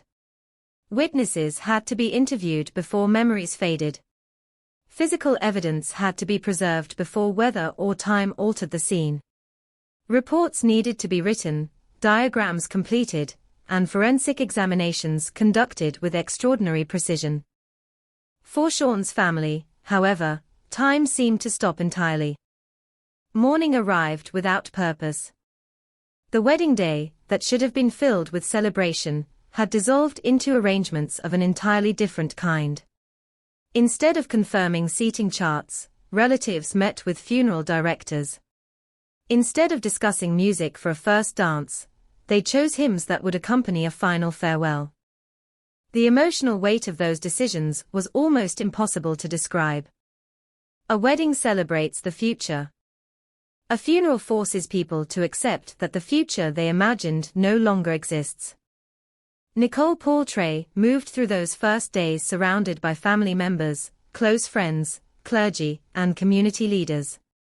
Television cameras followed nearly every public appearance, capturing expressions of grief that soon became recognizable across the country.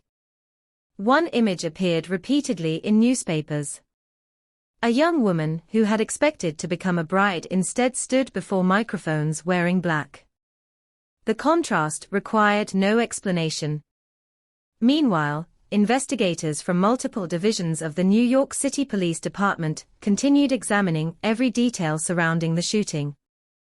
Officer-involved shootings followed strict investigative procedures, particularly when a death occurred. Detectives who had fired their weapons were separated before giving formal statements.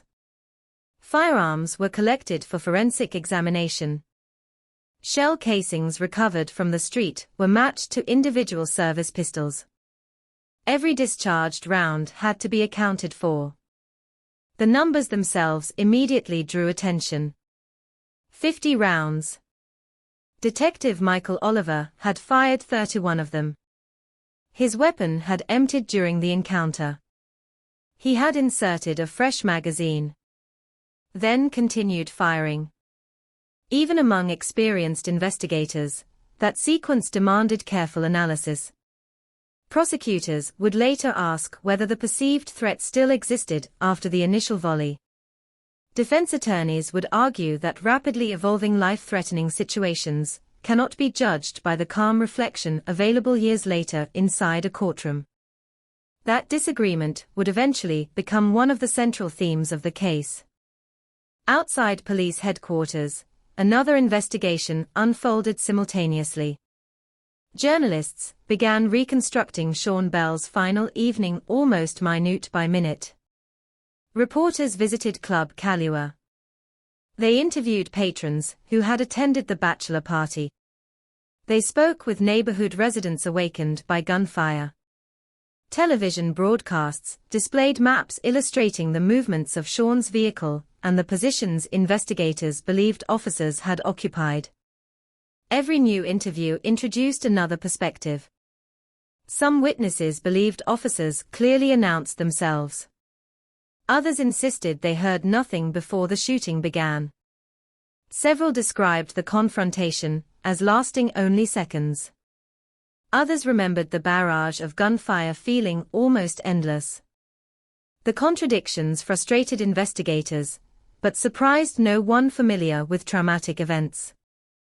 Human memory rarely functions like a video recording. Fear alters perception. Stress compresses time. People focus intensely on one detail, while missing another only feet away. No two witnesses ever tell precisely the same story. Those differences did not necessarily indicate dishonesty. They reflected the limitations of human observation under extraordinary circumstances. Still, investigators searched carefully for consistent facts. Several points quickly emerged. Sean Bell had not been found carrying a firearm. Neither Joseph Guzman nor Trent Benefield possessed one. No weapon had been recovered from the vehicle. Those conclusions remained unchanged despite repeated searches. That absence became increasingly important as public attention intensified. Civil rights organizations soon called for an independent investigation. Community leaders urged transparency. Churches across New York held prayer services, not only for Sean's family, but also for a city struggling once again with painful questions surrounding race and policing. Many residents remembered earlier incidents that had left similar scars. The shooting of Amadou Diallo in 1999 remained fresh in countless minds. Diallo, an unarmed immigrant from Guinea, had been killed after officers mistakenly believed he was reaching for a gun when he was actually pulling out his wallet. That case had profoundly shaped public trust. Now, 7 years later, many wondered whether history was repeating itself. The comparison emerged naturally. Both victims were unarmed. Both shootings involved large numbers of bullets. Both raised difficult questions about fear, perception, and deadly force. Yet investigators understood another important reality. Every case must ultimately be judged on its own evidence. Public emotion could not replace forensic analysis. Political pressure could not substitute for legal standards. Facts would determine whether criminal charges were appropriate. As those investigations continued, attention increasingly focused on the undercover operation itself.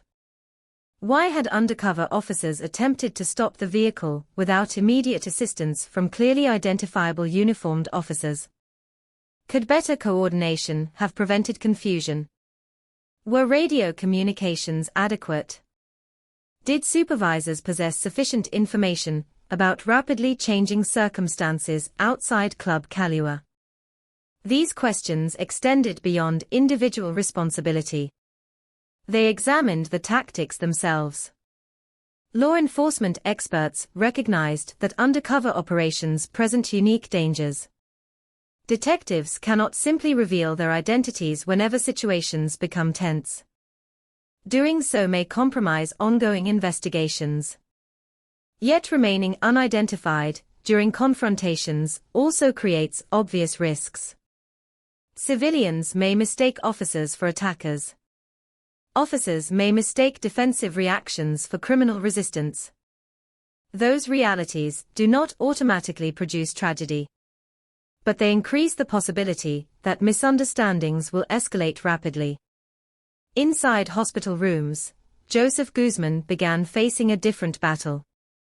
19 gunshot wounds had left devastating physical injuries.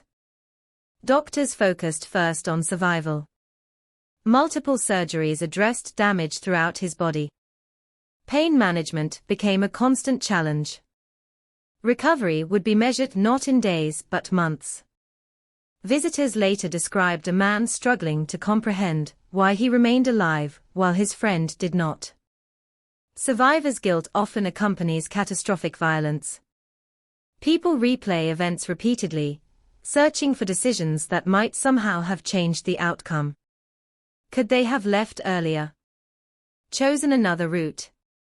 Gone somewhere else entirely? Such questions rarely produce satisfying answers.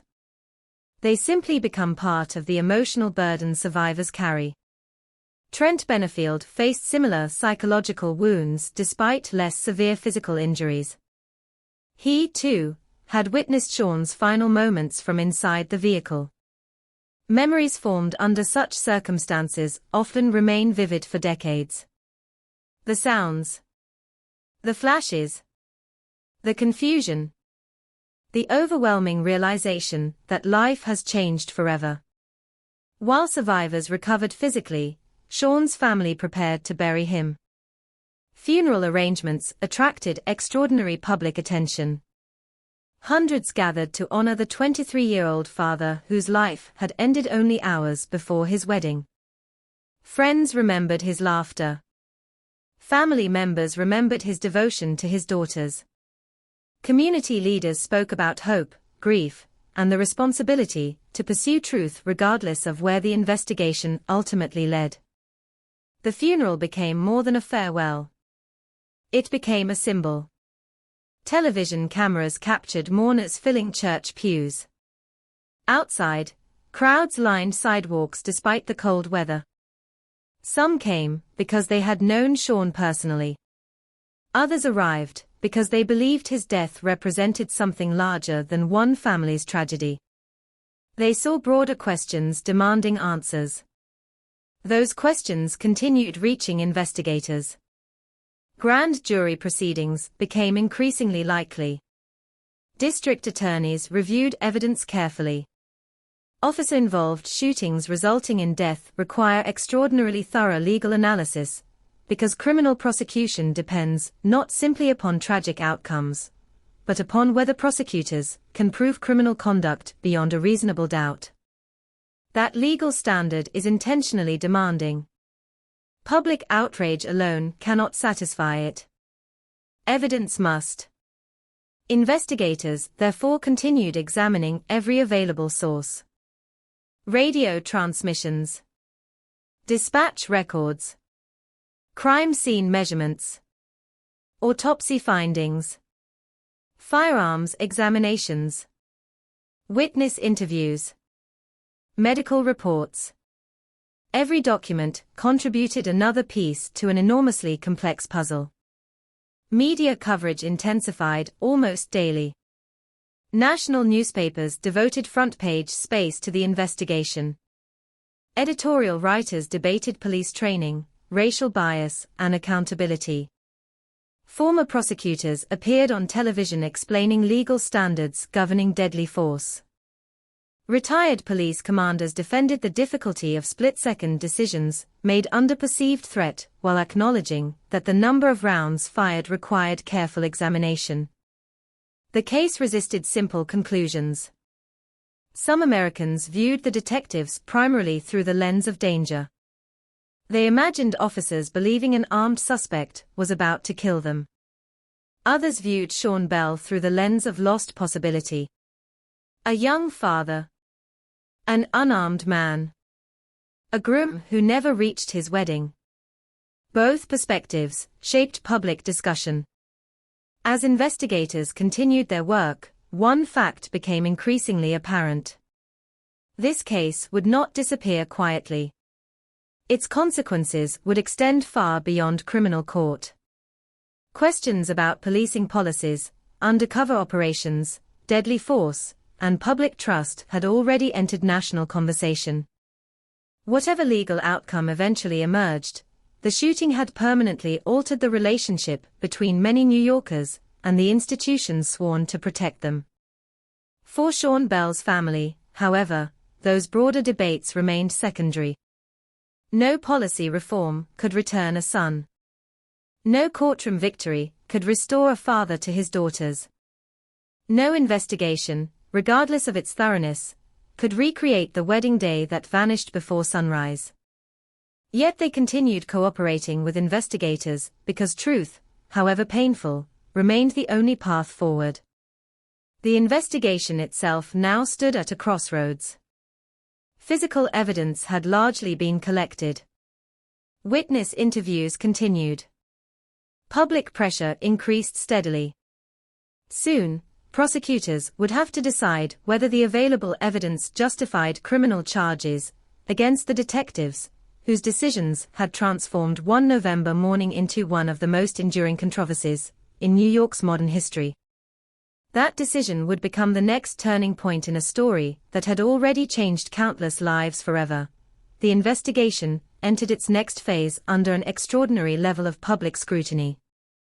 By the beginning of 2007, Sean Bell's name had become known far beyond New York City. Newspapers across the United States continued following the case. Television networks revisited the shooting repeatedly, often displaying the same haunting photographs. Sean smiling beside Nicole in happier days, the bullet-riddled Nissan Altima, and candlelight vigils filling the streets of Queens.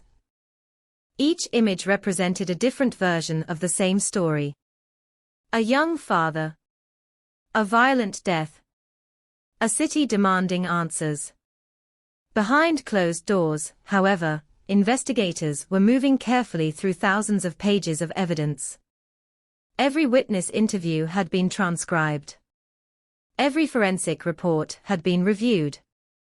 Every photograph from the crime scene had been catalogued. Prosecutors understood that public attention could never replace legal proof. If charges were filed, they would have to survive intense courtroom examination.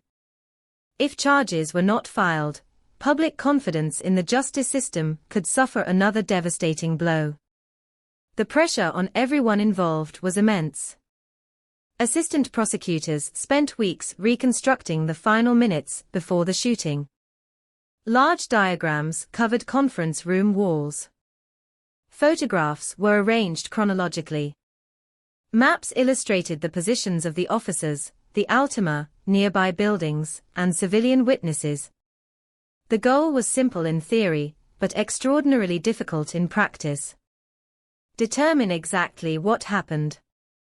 The problem was that the most important questions could not be answered by photographs alone. What did each detective honestly believe during those seconds? Did they reasonably perceive an immediate deadly threat? Or had fear caused ordinary movements to appear life-threatening? Those questions existed inside the minds of the people involved. No forensic scientist could measure them.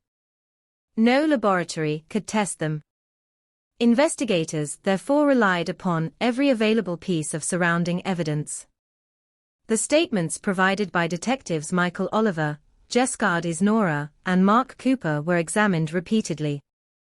Each officer described rapidly unfolding events from his own perspective.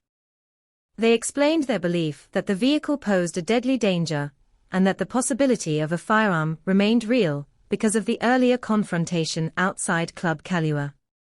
Prosecutors compared those accounts against physical evidence. Shell casing locations. Vehicle damage. Witness testimony. Autopsy findings. The process was painstaking. Even the smallest inconsistency required careful evaluation. Defense attorneys would eventually argue that minor differences between officers' recollections were entirely normal after an event involving extreme stress. Prosecutors considered another possibility. If inconsistencies reflected mistaken perceptions rather than deliberate deception, could criminal responsibility still be established beyond a reasonable doubt? That legal distinction mattered enormously. Mistakes, even tragic ones, are not automatically crimes. Criminal convictions require proof that specific legal standards have been violated. While prosecutors wrestled with those questions, another important development unfolded outside official investigations.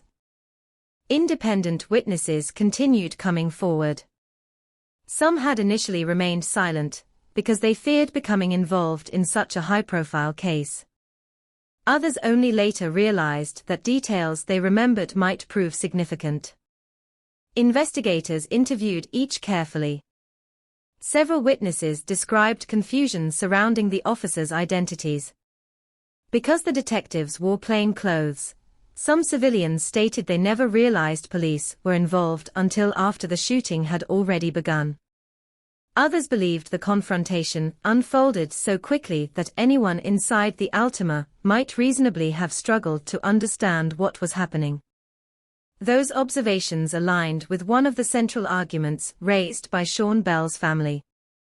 They believed Sean may have interpreted the approaching men not as police officers, but as unknown individuals confronting him in the darkness. From that perspective, moving the vehicle might have represented an attempt to escape rather than an attempt to attack. The detectives saw the same movement differently. To them, the vehicle itself became the threat. The investigation increasingly centered upon those competing interpretations. Neither could be dismissed casually. Neither could be accepted without scrutiny.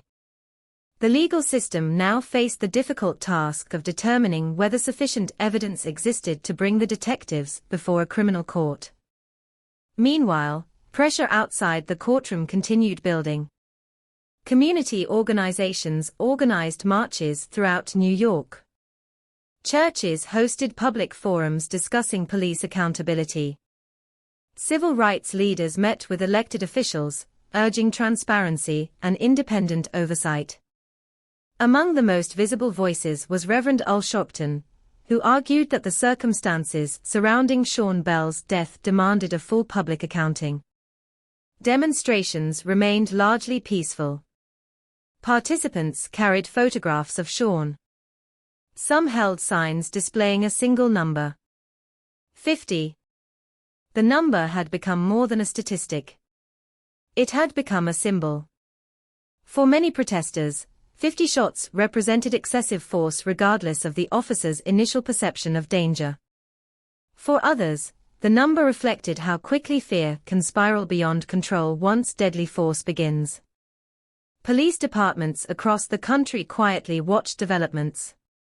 Training supervisors discussed the case during instructional sessions.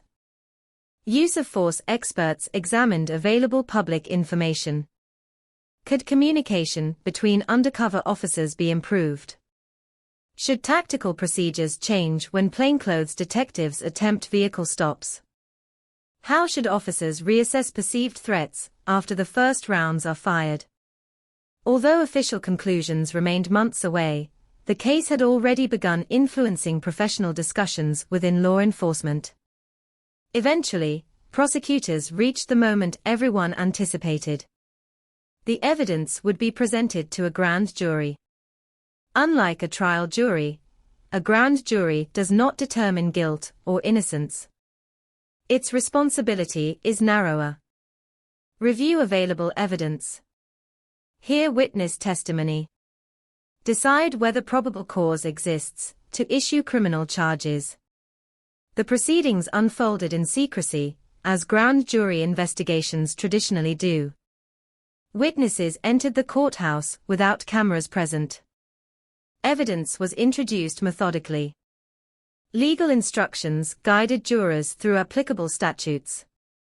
Outside, reporters waited for any indication of progress. Days turned into weeks. Speculation filled newspapers. Would the detectives be indicted? Would prosecutors conclude that the evidence failed to support criminal charges? No one outside the courtroom knew. Finally, in March 2007, the grand jury reached its decision. 3 detectives would face criminal prosecution. Detective Michael Oliver, Detective Jessgard Isnora, Detective Mark Cooper. The charges reflected different alleged levels of criminal responsibility. Oliver faced charges including first-degree and second-degree manslaughter, along with reckless endangerment. Isnora was charged with manslaughter and reckless endangerment. Cooper faced reckless endangerment charges. The announcement immediately transformed the investigation into one of the most closely watched criminal prosecutions in New York. For Sean Bell's family, the indictments represented neither victory nor closure. They simply meant the evidence would now be examined publicly inside a courtroom. For the detectives, the indictments marked the beginning of an entirely different ordeal. Experienced police officers, who had spent careers enforcing criminal law, now found themselves standing as criminal defendants. Their reputations, their careers, their freedom. Everything now depended upon the judicial process. Public reaction divided almost immediately. Many community members welcomed the indictments as evidence that no one, including police officers, should stand above the law. Others believed prosecutors had yielded to political pressure generated by intense media attention and public demonstrations. Police unions strongly defended the detectives, emphasizing the dangerous circumstances officers believed they confronted.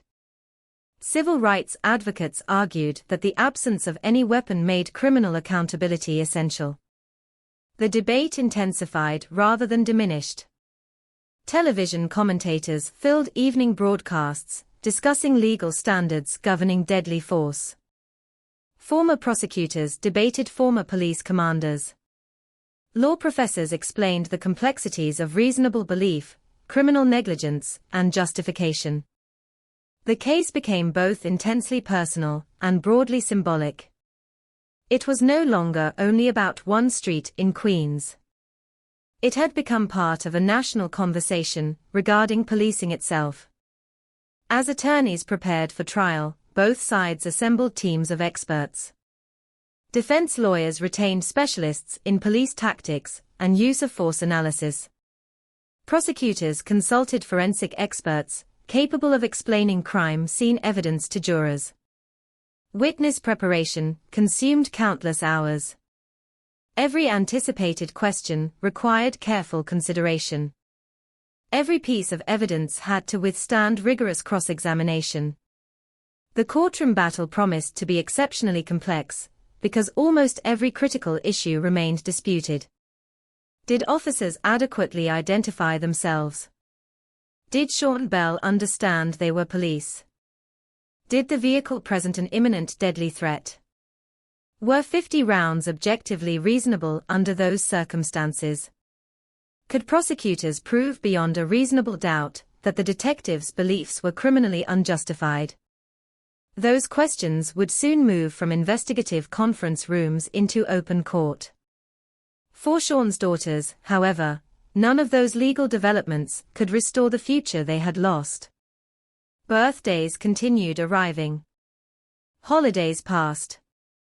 Life moved forward because time always does, even when grief insists it should stop. Their father remained absent. No indictment could change that.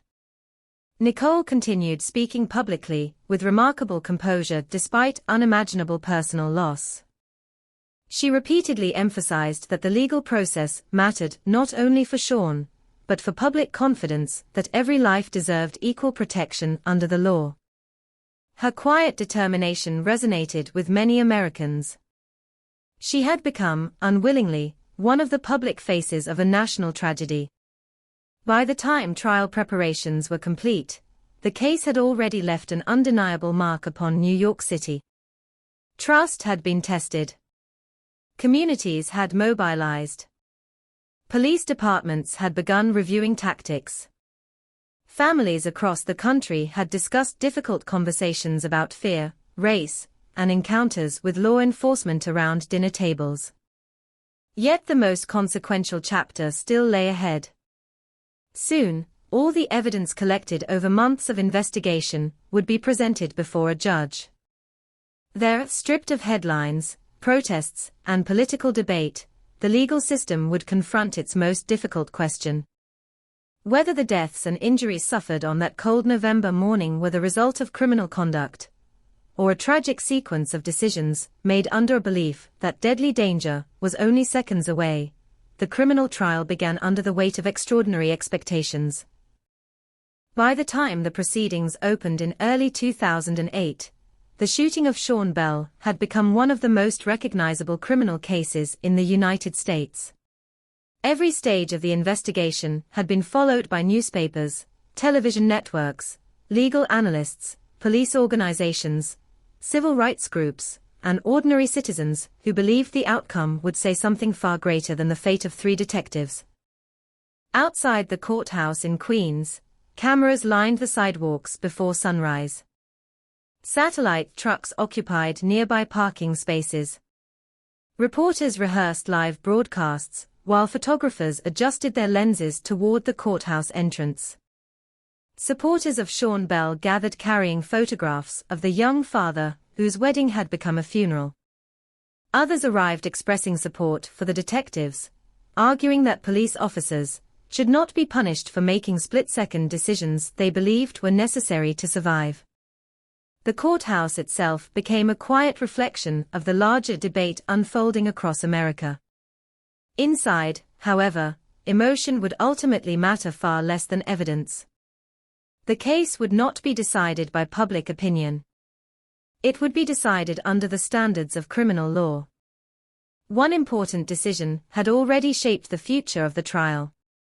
The defendants waived their right to have the case heard by a jury. Instead, the proceedings would be conducted as a bench trial. That meant the verdict would rest entirely with one man. Judge Arthur J. Cooperman. Every witness, every exhibit, every legal argument, every factual dispute. Ultimately, one judge alone would determine whether prosecutors had proven criminal guilt beyond a reasonable doubt. That burden was enormous. The courtroom remained remarkably quiet as the proceedings began. Sean Bell's family occupied seats reserved for relatives. Nicole Portray Bell attended regularly, her presence serving as a constant reminder that the legal arguments unfolding before the court represented far more than abstract questions of criminal procedure. Across the room sat detectives Michael Oliver, Jessica Isnora, and Mark Cooper. Months earlier, they had worn badges while conducting undercover operations. Now they appeared as criminal defendants facing charges that carried the possibility of prison sentences. Both sides understood the importance of first impressions. Prosecutors opened by reconstructing the final hours of Sean Bell's life. They described a young father celebrating his bachelor party before returning home for what should have been his wedding day. They emphasized that Sean Bell had not been found carrying a firearm. Neither had Joseph Guzman, nor Trent Benefield. No weapon had been recovered from the vehicle. The prosecution argued that the evidence demonstrated an unreasonable use of deadly force against unarmed civilians. The number 50 appeared repeatedly during their presentation. 50 rounds fired. One detective firing 31 times. A pause to reload. Then additional shots. Prosecutors argued that these facts deserved careful consideration when evaluating whether the detectives' actions remained objectively reasonable throughout the encounter. The defense presented a fundamentally different narrative. Their attorneys did not dispute that Sean Bell had been unarmed. They did not dispute the number of shots fired. Instead, they focused upon what the detectives reasonably believed during those rapidly unfolding seconds. According to the defense, the officers were not judging the situation with the benefit of hindsight. They reacted in real time. Only hours earlier, Detective Jessica Isnora had believed he overheard a threat involving a firearm during the confrontation outside Club Kahlua. The detectives believed they were monitoring individuals potentially connected to that threat. When Sean Bell's vehicle moved, they interpreted it as an immediate danger to officers positioned nearby. The defense reminded the court that criminal law evaluates an officer's perception at the moment force is used rather than information discovered afterward. The absence of a firearm, they argued, did not automatically prove that the detectives' belief had been criminal. Witness testimony consumed weeks. Civilian witnesses described confusion outside the nightclub. Some remembered hearing officers identify themselves. Others testified they never heard any announcement. Several stated that events unfolded so quickly they struggled to understand exactly what happened before gunfire erupted. Each witness added another layer to an already complicated picture. Investigators who processed the crime scene explained forensic evidence. Photographs of the Nissan Altima appeared throughout the courtroom. Bullet trajectories were examined carefully. Shell casing locations were mapped. Medical experts described Sean Bell's fatal injuries and the extensive wounds suffered by Joseph Guzman. The physical evidence itself remained largely undisputed. Interpretation remained the central battlefield. Joseph Guzman eventually testified. His appearance carried enormous emotional weight. Still recovering from 19 gunshot wounds, he described the events from inside the vehicle as he remembered them. His testimony offered the court a rare perspective from someone who had survived the shooting itself. Cross-examination followed. Defense attorneys questioned details. Memory under trauma became an important subject. How accurately could anyone recall events unfolding in only seconds during an explosion of gunfire? Those questions echoed repeatedly throughout the trial. The detectives also testified. Each described the fear they experienced during the confrontation. Each explained why they believed deadly force had become necessary. Their testimony centered on perception. They believed the vehicle threatened officers. They believed the possibility of a firearm remained real. They believed hesitation might cost lives. Whether those beliefs were reasonable became the heart of the case. Legal experts following the proceedings noted how unusual the trial had become. Unlike many criminal cases, the central facts were largely uncontested. Sean Bell had died. The detectives had fired 50 rounds. No firearm had been recovered. The courtroom instead focused almost entirely upon state of mind. Reasonableness. Perception. Intent. Those concepts rarely produce simple answers. As closing arguments approached, both sides attempted to bring months of testimony into a coherent narrative. Prosecutors argued that the evidence demonstrated criminal recklessness. They emphasized the overwhelming volume of gunfire. They questioned whether deadly force remained justified throughout the encounter, particularly after Detective Michael Oliver paused to reload before continuing to fire. The prosecution maintained that fear alone could not excuse every action once circumstances changed. Defense attorneys responded that prosecutors had failed to satisfy the extraordinarily demanding burden imposed by criminal law. Their clients did not need to prove innocence. The prosecution needed to prove guilt beyond a reasonable doubt. According to the defense, uncertainty itself required acquittal. If reasonable doubt existed regarding what the detectives believed during those rapidly unfolding moments, criminal convictions could not legally follow. After weeks of testimony, legal arguments, and forensic analysis, the courtroom entered its most anxious period. Everyone waited. Judge Arthur J. Cooperman reviewed the evidence carefully before delivering his decision on April 25, 2008. The courtroom fell silent. Families on both sides understood that lives would change regardless of the outcome. Judge Cooperman began explaining the legal principles governing the case. His responsibility, he stated, was not to determine whether the shooting had been tragic. That fact was beyond dispute. His task was narrower. Had prosecutors proven beyond a reasonable doubt that the detectives committed the crimes charged? After reviewing witness testimony, forensic evidence, and applicable legal standards, the judge concluded they had not. He determined that prosecutors failed to establish criminal guilt beyond a reasonable doubt. The detectives were acquitted. Michael Oliver, Jessgard Isnora, Mark Cooper. All three left the courtroom without criminal convictions. The reaction was immediate. Sean Bell's family sat in visible grief and disappointment.